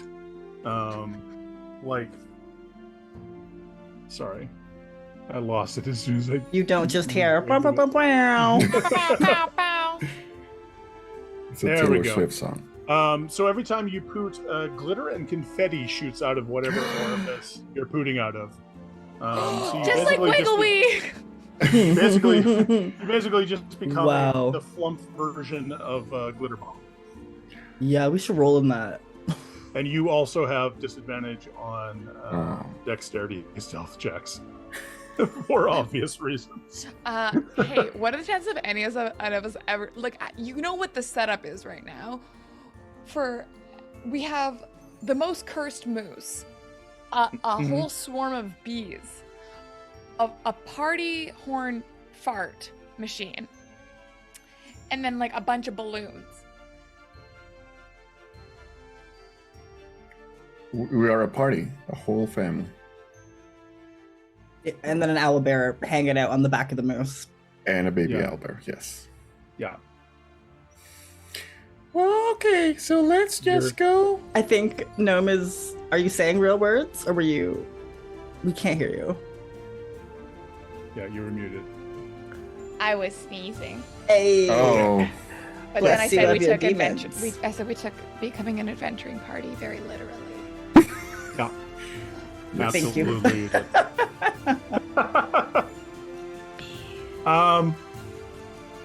So it's probably not surprising that you are all a little distracted at the moment. So it takes you a moment to notice that when you do sort of look up from Gregory's back, you realize that you're being paced by these creatures that are essentially like flying alongside you. They're probably like about like 5 feet away or so. There's like 2 or 3 of them that you can see. Probably the best way to describe them is they're about Cocker Spaniel sized, but they are hedgehogs. If hedgehogs were bright like jewel tones, Like Framp. so like one of them is like a really bright like pink. One of them is like a bright green. One of them is, and they all have a horn sticking out of their foreheads, a curly, like a unicorn. They are hedgecorns, and Yes. Good. they are they are keeping pace with you. And when you notice one of them does like a little loop-de-loop, Oh, wow. and then disappears, and then appears on the back of Gregory next to Ono, oh no. and then does the most delicate little, delicate medium-sized hedgehog bite onto Gregory, and they both disappear. Wait, oh and no? then- Wait, Gregory or oh no? Oh, sorry, Ono, and Ono and the hedgecorn disappear off the back of Gregory, and then they reappear about like 20 feet away. Ono is dangling from the hedgecorn's mouth, and still giggling, like just it thinks Oh, no, this is you the sweet best baby game fool. ever. But it's sort of like it's being held up by a wing paw, the hedge of corn and sort of like twisting slightly and giggling the entire time and letting out excited hoots and growls. What would you like to do? Well, first we're gonna do a nose goes to roll on the flump table, starting 1, 2, 3. Nose goes. B, it was you, but also Jorge like took their finger off their nose, so I don't know. I haven't B. rolled 3 of them yet. This will be my 3rd flump roll, so I'll go ahead. Sure. I've already gotten really close to that one. Let me do it again. Sure. Okay, this does not want me to stray away from potentially being more glittery. This is ridiculous. I went from 16 to 14 to 16. I think this is. Wait, hold on. that. I realize Oh I'm my not. God. Hold on, y'all. I'm not rolling D100s. I figured it out. We don't have to talk about the fact that I've only rolled D20s. How about a 2? A 2. Okay. Oh, 2. Nice. Oh, okay. Different? A 2. So you reset. Oh. Everything Like- goes back to normal. You get back anything that you have expended. My one You rage. Yeah, you haven't taken any damage. Otherwise, you You would just get all get your a hit points nap? back. You reset. Yeah. As Yeah. if you were taking Everybody a or long- just B? just B. Wow, Framp Just- looks Just like Fran. fabulous and so rested. Oh my Like, God. Yeah. there's no Goals. bags. Like Yeah. I look more hydrated than like Yeah. everybody in the party. It's wild. I guess they don't call you the executioner for nothing, and signed my kid's autograph. Poor More. buddy. Wow.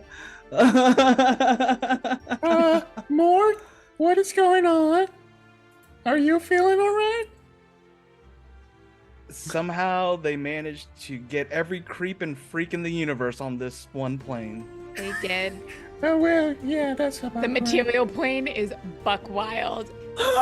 I miss the underdog, which is cool and normal. Anyway, let's fight these glitter hedgehogs. Alright. Well, Hold on. we should be careful because of the baby. Oh, yeah, that's But- right. Yeah. Yeah. So maybe like mind fucks with them? Question mark? I'll cyberbully them. Telepathy bully. Come on now. The gray Hey. is Hey, wait. supposed to have gone away. The morally great. Oh, Alright, can somebody throw me at them? I'll probably get them. I can probably get them. Oh, Fram, Yeah. can you throw me? Like, Framp is so rested. Framp will throw you so far away. To in the direction you want, though. awesome. Can you throw me at the thing that's holding Ono? What do we think? That's like an athletics? You're nodding to athletics? Okay. Sure. Yeah, I think athletics is probably a good bet.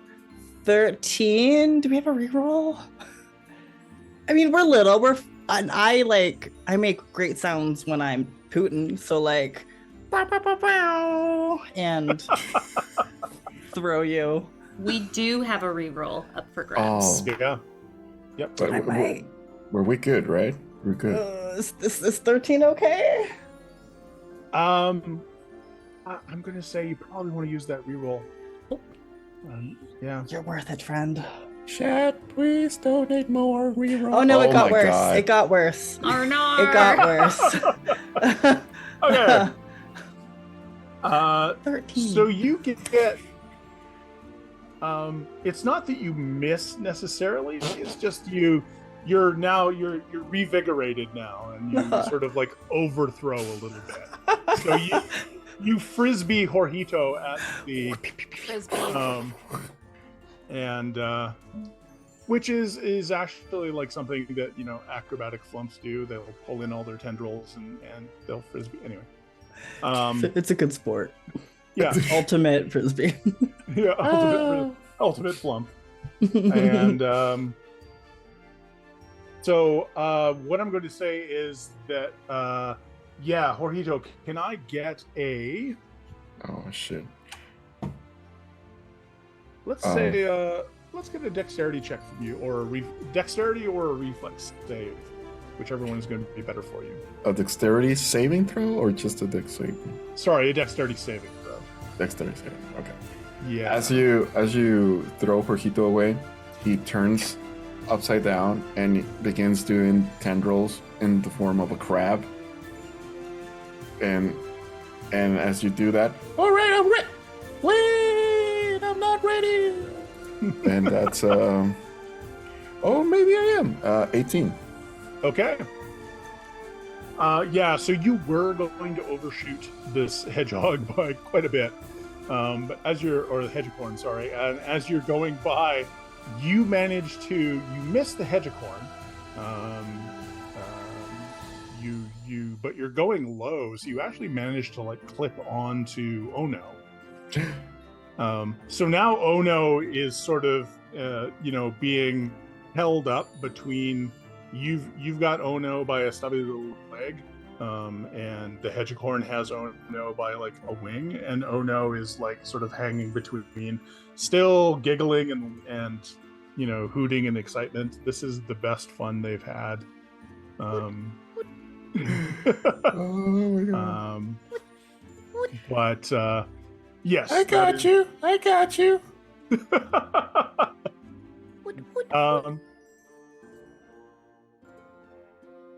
And yeah, I think this is probably a good time for an initiative roll, just so we can sort of see. Oh no.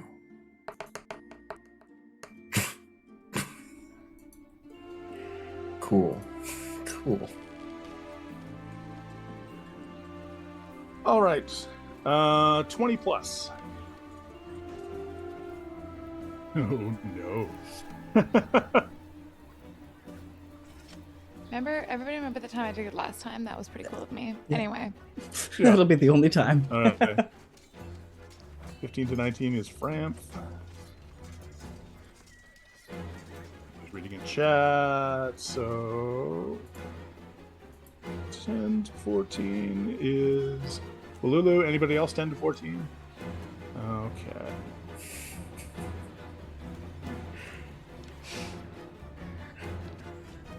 Okay. Oh boy. I believe in Yeah. us, team. We can.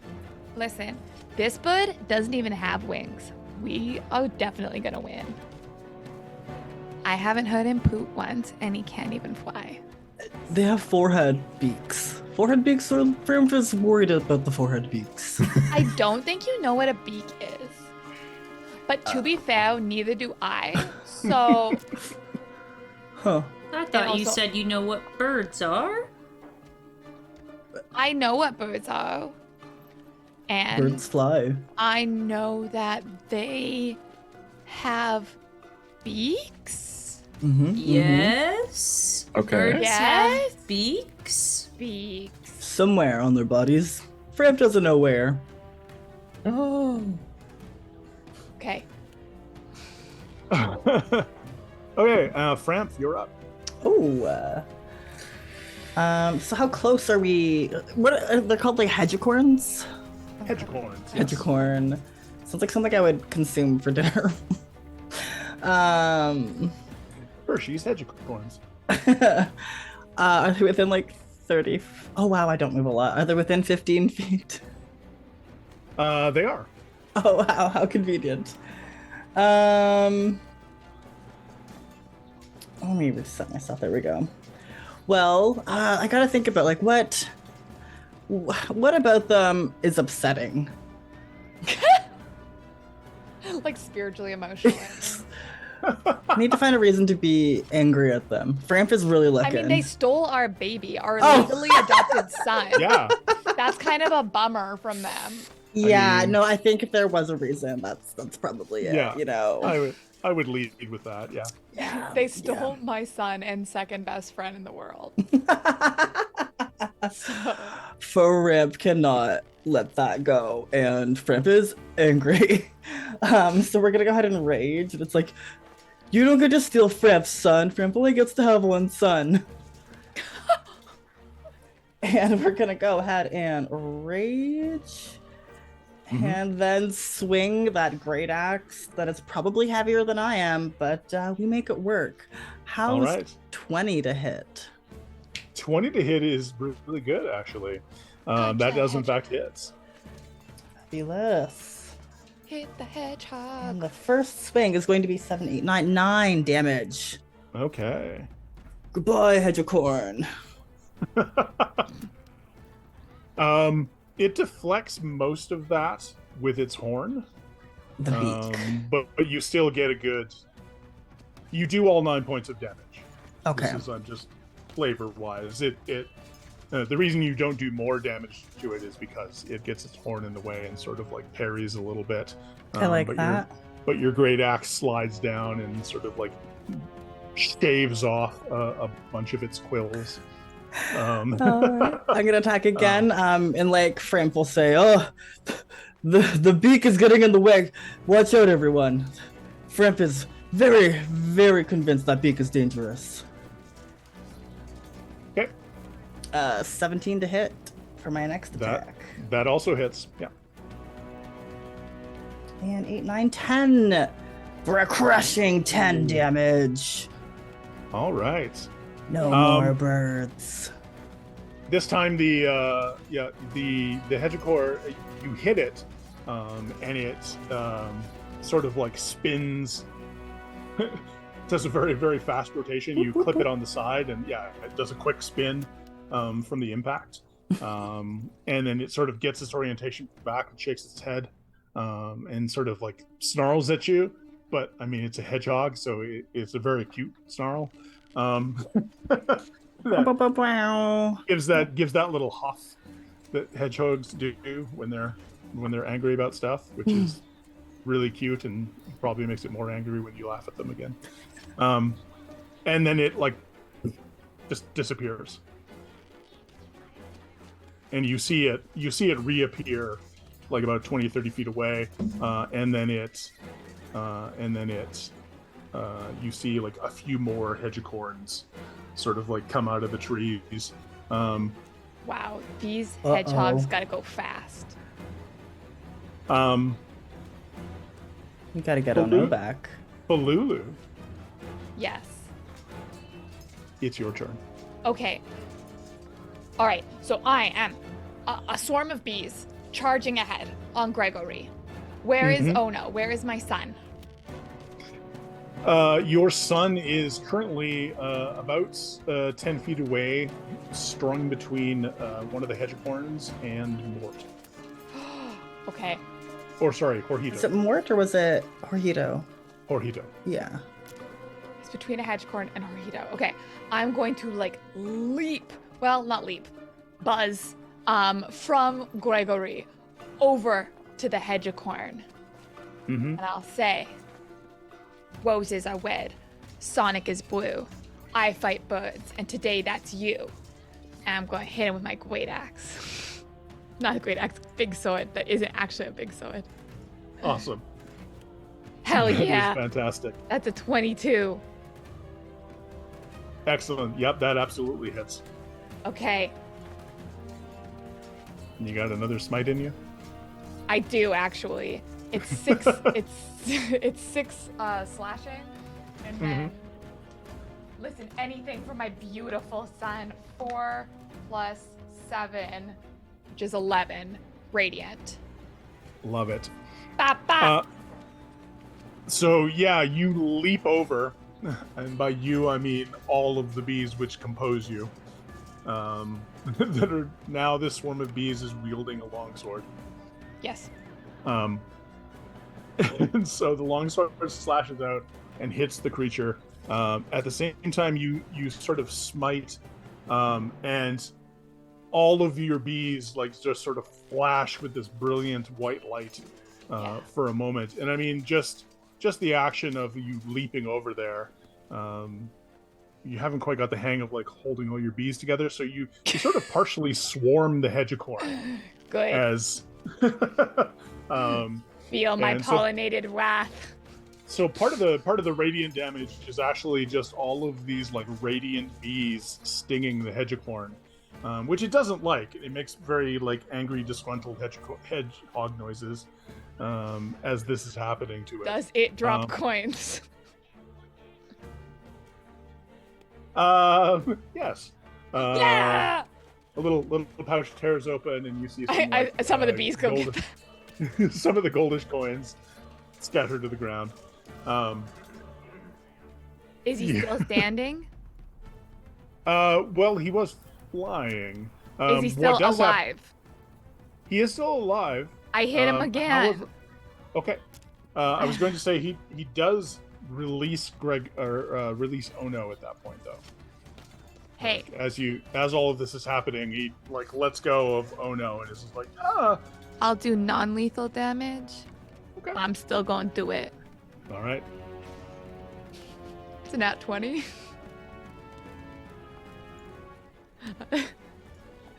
Okay. Keeping in That's mind my that kid. you're doing non-lethal damage, but how would you like to do this? You are essentially taking this out of the fight. I love that you just critted on a non-lethal damage. Like, So funny. Just get a non-lethal smite to crit on that too. Yep. And I'm gonna just like swarm this hedgehog like all around and just like kind of blind it to the exterior and said, "You don't come between me and my family, even if I only adopted them 5 minutes ago." And then I'm gonna hit it with my sword and be like, "Now you don't go fast anymore." All right. The rest of you see this hedgecorn basically disappear into the swarm that is Fululu. And there is like and all of the bees that compose Fululu are like glowing white with this bright white light.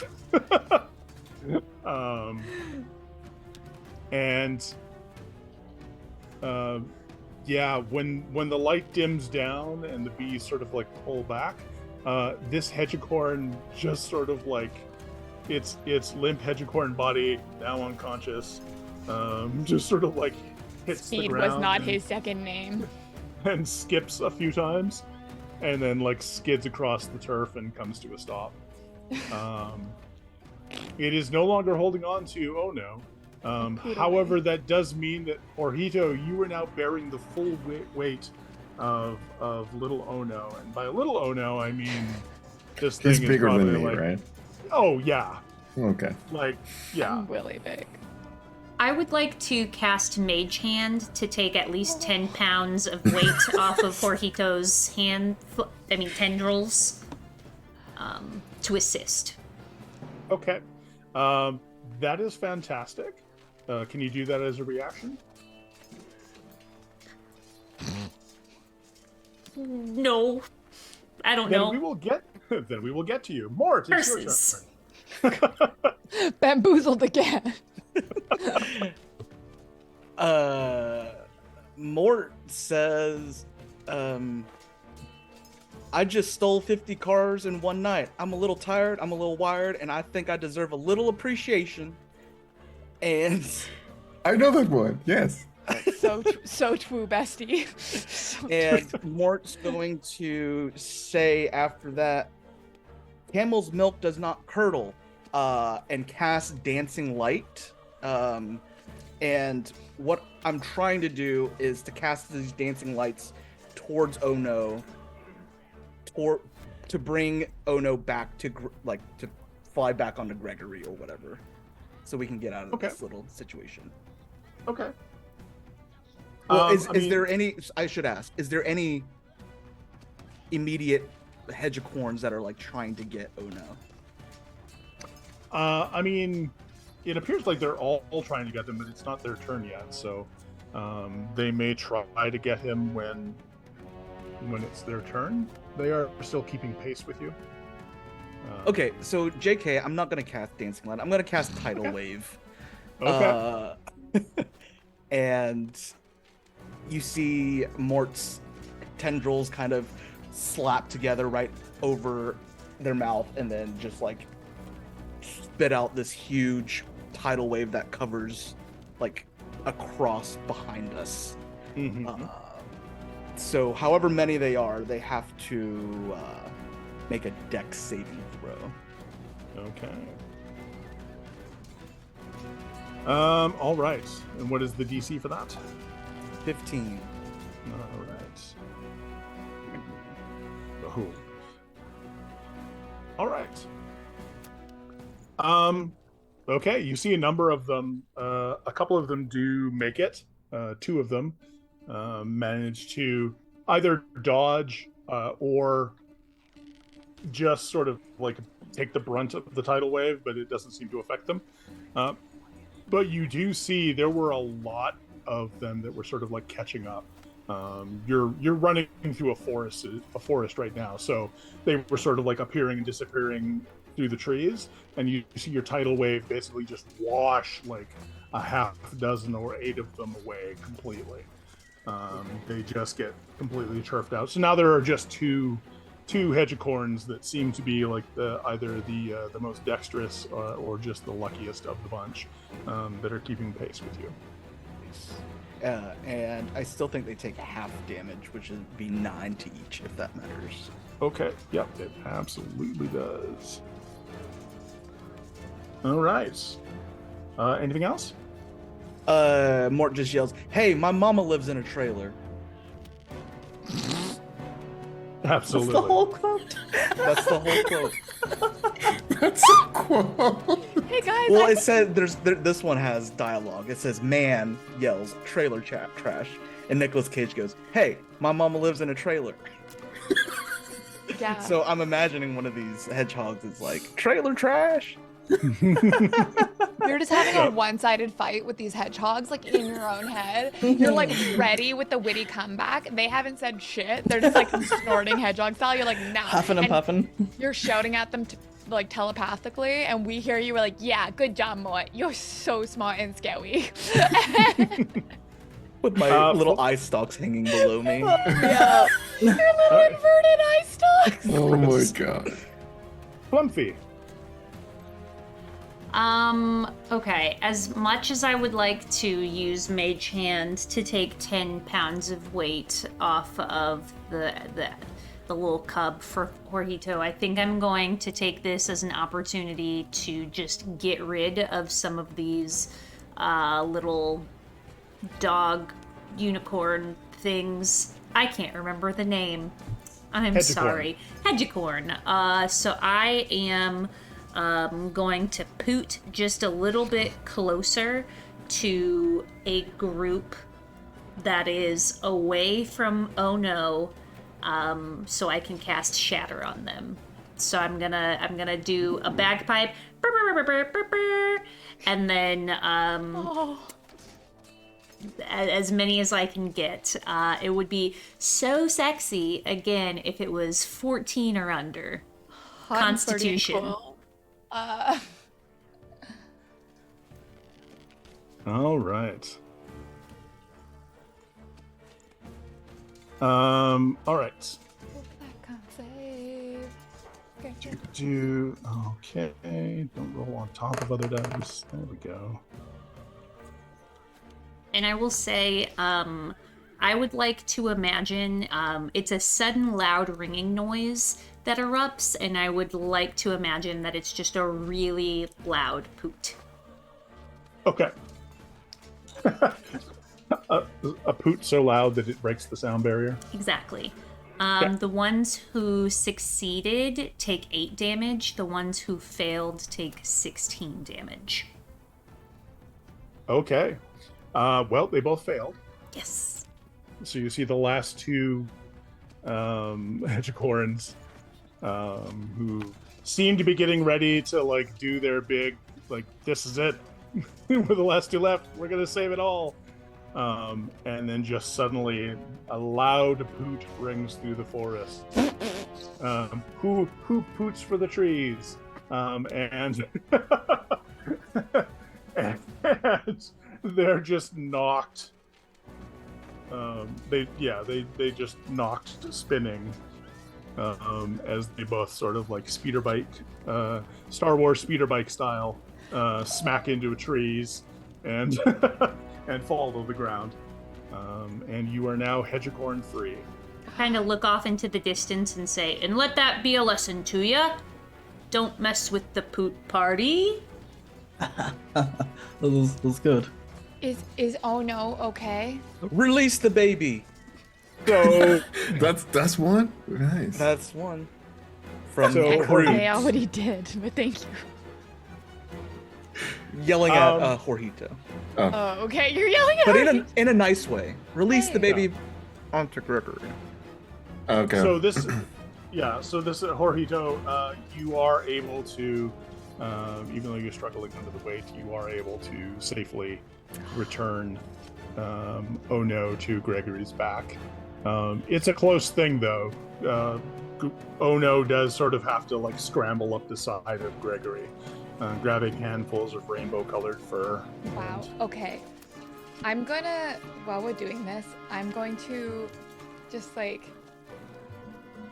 kind of like be a shield of bees around Ono now. I'm gonna like use my amorphous shit, and I'm gonna say, "What is an owl bear without their bees?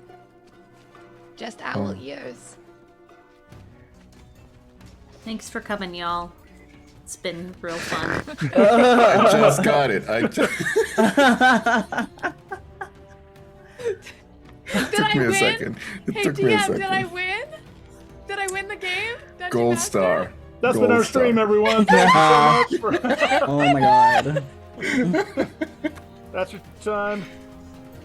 Oh my Sure, god. It doesn't matter how far you run. There are just some demons you can't escape, and that is Anne. Yes. Um, That my also God. was not a quote from me. That was from Ghost Rider, I guess. Oh, okay. He was in Ghost Rider. whether it's just He the is Ghost Rider. He is the guy, yeah. Oh, okay. There's so much Whether- controversy around that, but yeah, whether it's the pun chasing them away or just time passing, all of the effects like having to speak in Nicolas Cage quotes and with interrogatives, as you return back to your normal Flumph form. Hey. Do I?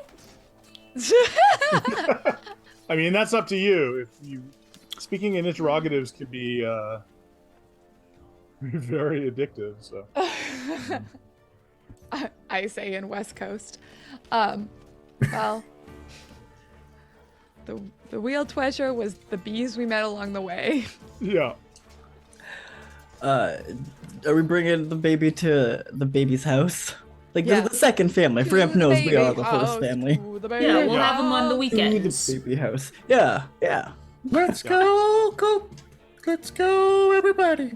Oh. yeah. So you keep going along. Yeah, that would have been a difficult one to incorporate. Anyway, distracted. You keep. Gregory keeps thumping along through the forest, and yes, eventually you get to the spot that the map you had been shown indicates you should be at, where you can return Ono to their family. When you arrive there, though, instead of the welcoming family that you anticipated, you see Mr. Knight astride his Bad moose moose. steed. You sort of Gregory bursts into this clearing, and then skids to a stop because directly in front is Mr. Knight on his moose. And all of those birds you saw earlier, all of those flying creatures are sort of like perched in branches, and some of them are hovering, and there's just like dozens upon dozens of them. There's a bunch of other creatures as well. You also see two sort of very large. That doesn't really give you an idea of how big they are. They're probably about 7 or 8 feet tall. cloaked figures that are sort of like you can't see any features, but they seem to be like watching from the sidelines. Are they owlbear shaped? I mean, they're big and sort of roundish and Possibly. possibly. They're hooded. Can I do a nature check to see if they're owlbear shaped? Sure. They're like cloaks, I think. Gah, Like, yeah, hooded cloaks. a 16. Okay. They are certainly the height that you would expect from an owlbear. Okay. And they are large and bulky. But they are also like, yeah, they're covered in I don't cloaks actually know what and- an owlbear is, so I'm just scaling up oh no in my mind and being like, Yes. No, no, okay. he checks out. It's I mean, about they're 6 to 7 oh no's. Wow. yeah. I mean, two arms, 2 legs, and they're That's an they're oh pretty big. shit. An extra big. So eventually they grow into an oh shit. This game. Yeah. Do they have beaks? That's how we you know can't- for sure. You unfortunately can't tell because they are hooded. As Gregory skids to a stop, and Gregory was moving very fast, so when Gregory skids to a stop, he almost sits down. Just in that way that if you've seen like a large dog try and come to a sudden stop, the hindquarters just does a little skid. And you were all still helium ballooned onto Gregory, so you sort of do that. Dunk, dunk. Well, I guess we're here. win, We it's won, Flumphs. right? Yeah. We won. Yeah, Fram thinks we mean- win. We win. I mean, congratulations! Thanks. You've made it here. There's just one more test for you to pass. That wasn't What? the game. no, that's not how you play football. We No, already you high-fived haven't. about it. But you haven't met all of my friends yet. And with that, he sort of like snaps his fingers. And you hear this sort of like grinding and clanking noise. And out of the trees from behind him, all of the birds sort of like scatter out of the way so that they don't get It was accidentally the birds. crushed. This, even taller than what you suspect are owlbears. This thing is like 12 feet high.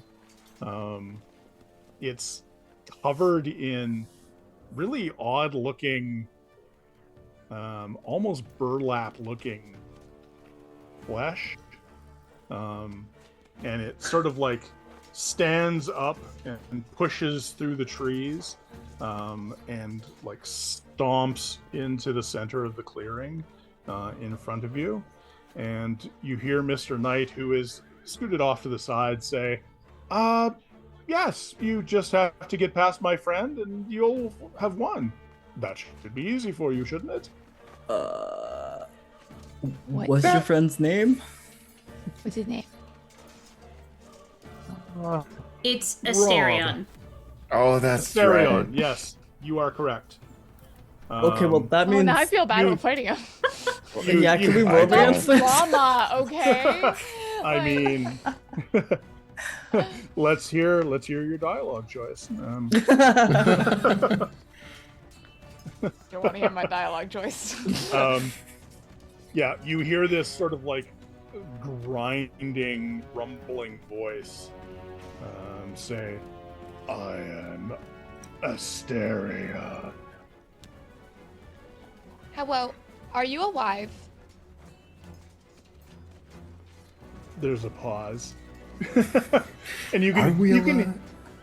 can you can hear like the sounds of like gears ticking over and like metal against metal, and like there's odd steam sounds, and you actually see like little bits of steam and stuff shoot out, and then the Asterion just says, "Sure."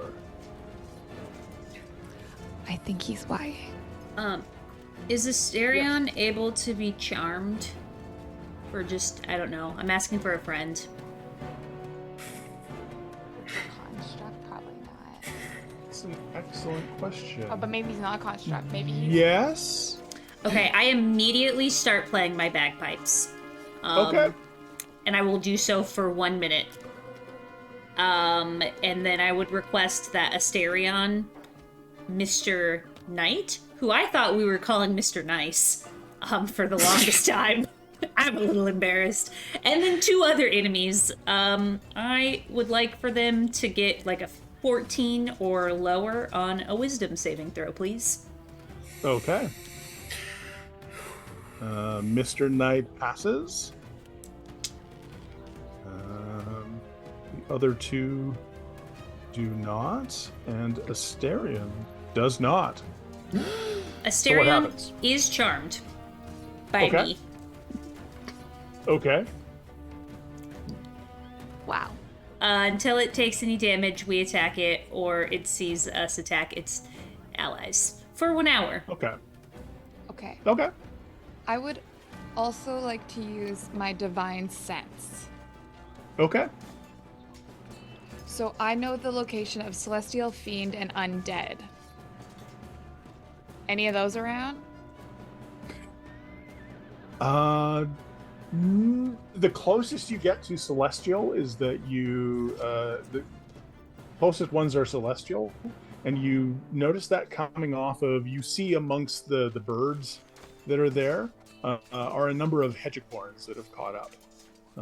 Okay. They're detecting as celestial creatures.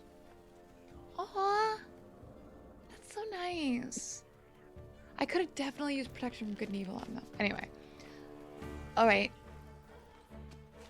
So if all we just have to go through them, hey Fluffy, can you ask your new friend if we can just go past them? Absolutely. Asterion, my friend. Handshake. Yeah, damn glad to meet you. Can So we godlike. pass? There's like a grinding and like steam noises. Actually, make a perception check for me. A nat 20 for a total of 23. Hell yeah. Awesome. Okay. You hear over the sounds of like the clanking and the steam noises, the sounds of arguing. Like a bunch of people like arguing with one another. And it's like the conversation seems to be around the lines of, it's like, oh, they seem like a very nice little creature. We should be their friend. No, we're here to like fight them. What are you doing? It's like, but jerkily, the hand sort of like reaches up and like shakes one of your tendrils, or however many tendrils you put forward for the handshake. At least 3. Okay. Yeah, it takes those 3 tendrils and like shakes it. You can see there's like a moment where there's like a little bit of a frightening moment where the hand like suddenly shoots forward as if it was like trying to grab you, but it stops itself. It's like something is fighting it. And then it goes back to shaking your hand. Do I get a sense of if the talking is coming from the head or like the stomach area? A lot of the talking seems to be coming from it's coming from all over, actually. The voices that are in favor of being your friend are coming from sort of the head area, but the ones that like want to grab you and like continue fighting are coming from like sort of like the midsection of the creature. I think I'm gonna walk up to the midsection and just like give it a hug and say, now friend, it'd be real nice if we could just be friends, and if your stomach could follow your head, which also follows your heart, me and my friends would just like to be your friend, and it would make us real happy. There's a momentary pause, and the rest of you watching this can see that like it's almost as if there's a lot of like there's movement underneath the burlap sacking, and you can see like there, and now it's audible to all of you. You can hear like there's arguments breaking out throughout Asterian's body. There are all these like little Scottish voices that are like arguing and fighting with one another, and occasionally you hear like scuffling and punching. And you can sort of like see areas of like the sacking that are getting like kicked and stuff like that, as people are obviously tussling inside. And then Mr. Knight starts laughing and looks over at the two large cloaked figures and say, I don't want to speak for your majesties, but I believe they've passed all of your tests. Would you agree? What And your face? Huh? the two cloaked figures reach up, and as they reach up, the cloaking falls away from their arms, and you can see that there are these brilliant, again, snowy owl markings, these large white feathered wings. The hoods are pulled back, and you see these. They were owlbears. You see these two large snowy owl bears. Obviously a mated pair. Who, and as soon as they pull the cloak back, Ono like stands up and sees them and lets out an excited like hoot, and like runs on little legs over to them and gets there. And then you hear, all of you hear like a voice in your head. It's a surprisingly gentle voice. You realize almost immediately that it's coming from like one of the owlbears. And they say, we can't thank you enough for the care that you've shown our son and our heir.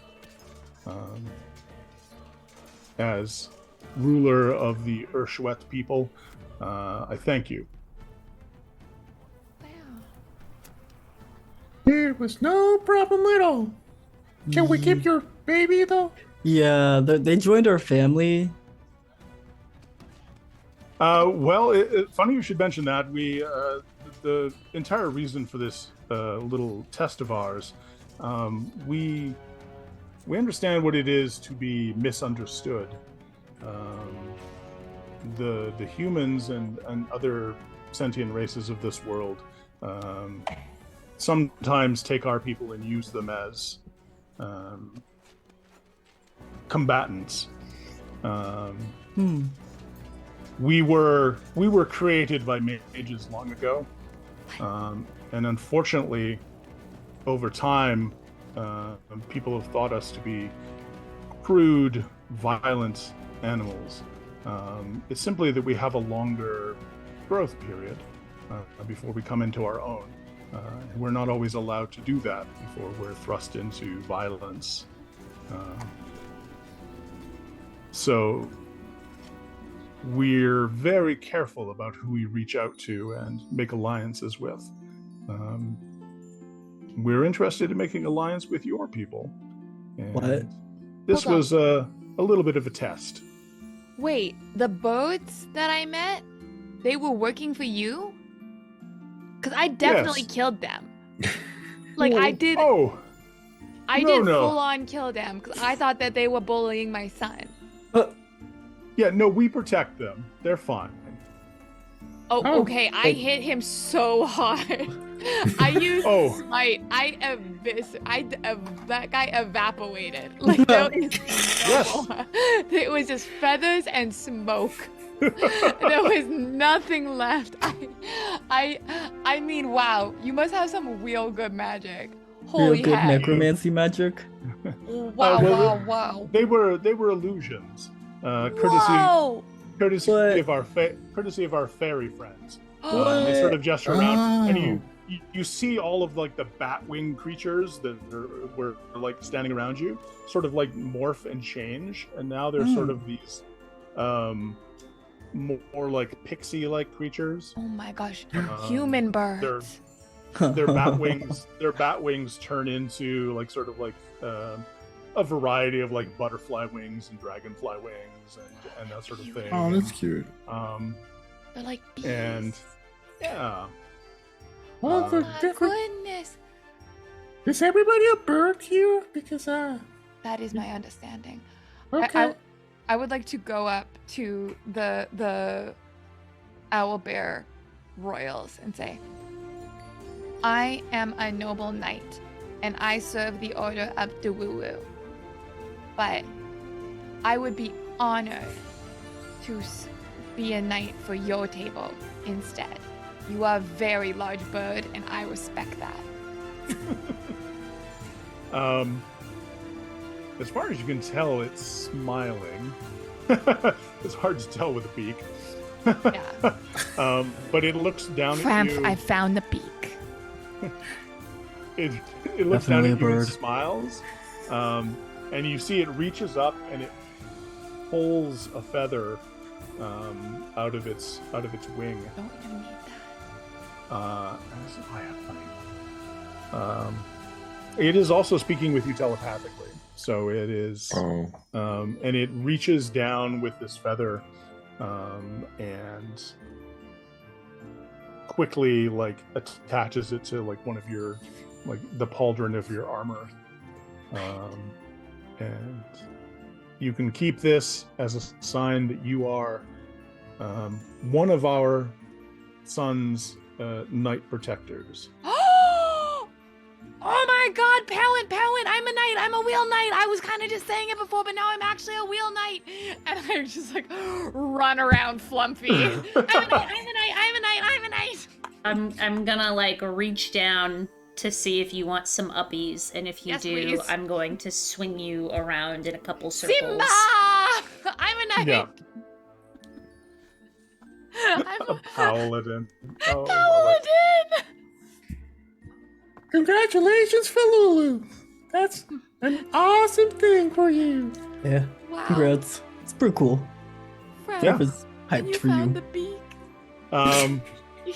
And yeah, at this point, things basically devolve into a large, an enormous party. Yeah. Pixies and more owlbears show up.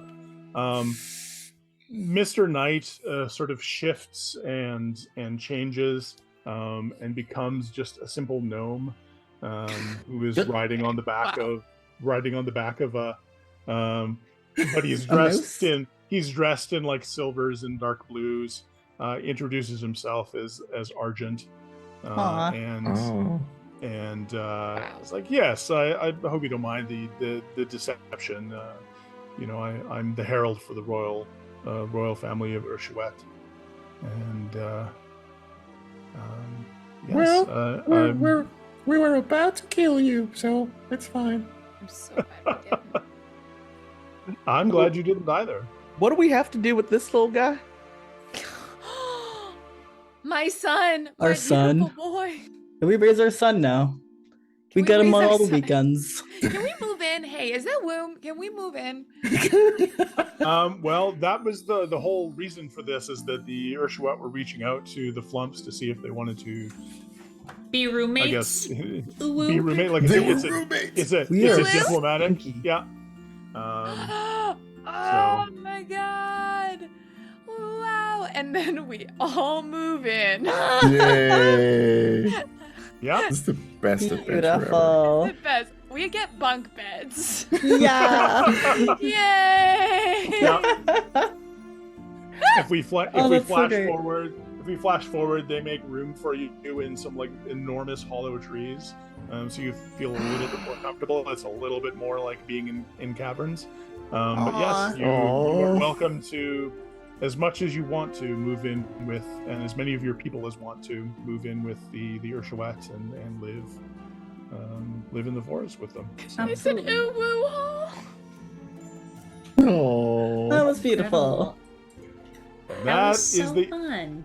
that is the end of our adventure. Oh, Hey. welcome Thank to you. Thank you Awesome so much, Adventure. Brent. Thank you, Brent. That was so nice. And Oh. All right, thank you, y'all. chat, for donating. Yes, Yeah, thank you so child. much, Hell everyone. yeah. Thank you so Amazing. much. Where we at, We though? didn't- We're at $1,302.96. Holy crap. Awesome. Hell yeah. Well done, chat. And this Thank is you. the part where we tell them who we are and where they can find us. Anne, would you like to start?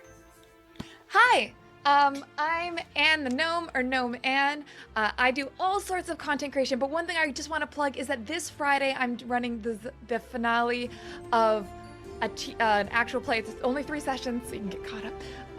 This Friday, called Zapotha, and it's really good. It's gonna be on my channel. I put my whole heart into it. It is the opposite of Falulu as a person. It is horror. It's an 80s teen slasher horror film in a kids on bike system, but you should hang out anyway. Come watch it, please. Thank you. That's all. And popcorning it to be. Oh, sorry. Yeah, popcorn to you. Yeah, if you don't, I'll just start talking. Hello, I have been your non-binary busy bee. You can find me on all socials as @bzelda. I'm a podcaster, streamer, TTRPG writer, sensitivity consultant, and major fan of owlbears. Beak or no beaks, they can live how they want to live. Cute as heck. So thank you. I had so much fun, and this was a fabulous. What do I have to promo? If y'all like cozy indie video games, I am working on a game called Pico. It is in early access right now out on Steam. It's just like you're making tea for cats. So if that's your vibe, go check it out. Moving it on over to Jorge. I need the link for that, if you can. Yes, absolutely. That sounds right above my alley. And hi, it's me, RoboGoblin. You can find me everywhere at TTRPGifts, and my pronouns are any old pronouns. And what do I have? Oh yeah, I am part of Ampistrano D&D over at D&D Jordan Lee's channel, and where I play a druid who has an owlbear familiar. So, and the druid also can turn into an owlbear. So it's all owlbears. If you like owlbears, I am an owlbear dude there. But yeah, thank you so much, and I'll pass that to Danny. Hey y'all, my name is Danny. You can find me all over the internet at BrutalDan. That's BR00TALDAN. My pronouns are he, him. You can also find me over on Raven's channel, Ravenous Tales, every Tuesday at 8 p.m. We're playing a gothic horror game called The Wretched Harvest, where I am playing a non-binary drow warlock with a platypus who is a vampire as my familiar, a Vladipus, if you will. Also tomorrow on the 14th, on GameFound, I am a guest writer on a project that is launching called You Don't Meet in a Tavern by Violet Daisy Games. It's a supplement where you can learn about other places to meet if your party wants to convene, maybe in a flower field or a haunted doll's house. Who knows? Check out the project and help support indie publishers. And last but not least, I also have kicked off my Substack, Digital Thickness. If you want to bulk up your social strategies, strengthen your digital marketing, and flex your online presence, feel free to check out Digital Thickness with 2Cs.substack.com. And over to Brent. Hey, hello there. My name is Brent. Most well known online as Dorklord Canada. You can find me on socials as that pretty much anywhere, or you can find everything else that I'm up to at dorklordcanada.ca. The only other thing I have going on right now is actually this coming Sunday we are wrapping up the last episode of season 2 of the Naissance du Reine, which is a Thirsty Sword Lesbians campaign set in an alternate 20 years after the death of King Arthur, where I play Malcolm the Disaster Demisexual. So you should 100% go and catch up on like the first season and all of the second season, and then catch us this Sunday for that. And I will kick it over to Jess. That's me. I'm Jess. I just want to say thank you to Brent and for all of you players. This was literally so much fun. I had a blast. I also want to say a big thank you to chat and all of our donors today who have helped us get to $1,300 for Palestine Children's Relief Fund. That is absolutely incredible. I also want to give a special shout out to our 3 matching gift donors, Bogus Cheesecake, Clouds into Earth, and Paradise Productions. They are in total matching up to $1,250, which is frickin' amazing. You think, wow, Jess, this is the end of the stream. We still have a bit of the way to go. That's totally fine, because if you tune in on Thursday, this Thursday to be exact, November 16th, you will find at 5 p.m. Pacific Standard Time on this channel that there's going to be another D&D game that's going to be running, and it's going to be very fun. It is a group of jesters or entertainers, if you will, on Jolly Roger's Jolly Roger, going to our next gig. It should be an absolute blast, and I hope that y'all are able to tune in and again cause a little bit of chaos in our game. Other than that, I hope that y'all have a great day and remain flumpin' awesome. Hopefully we'll see you on Thursday. See you later. Bye. Bye.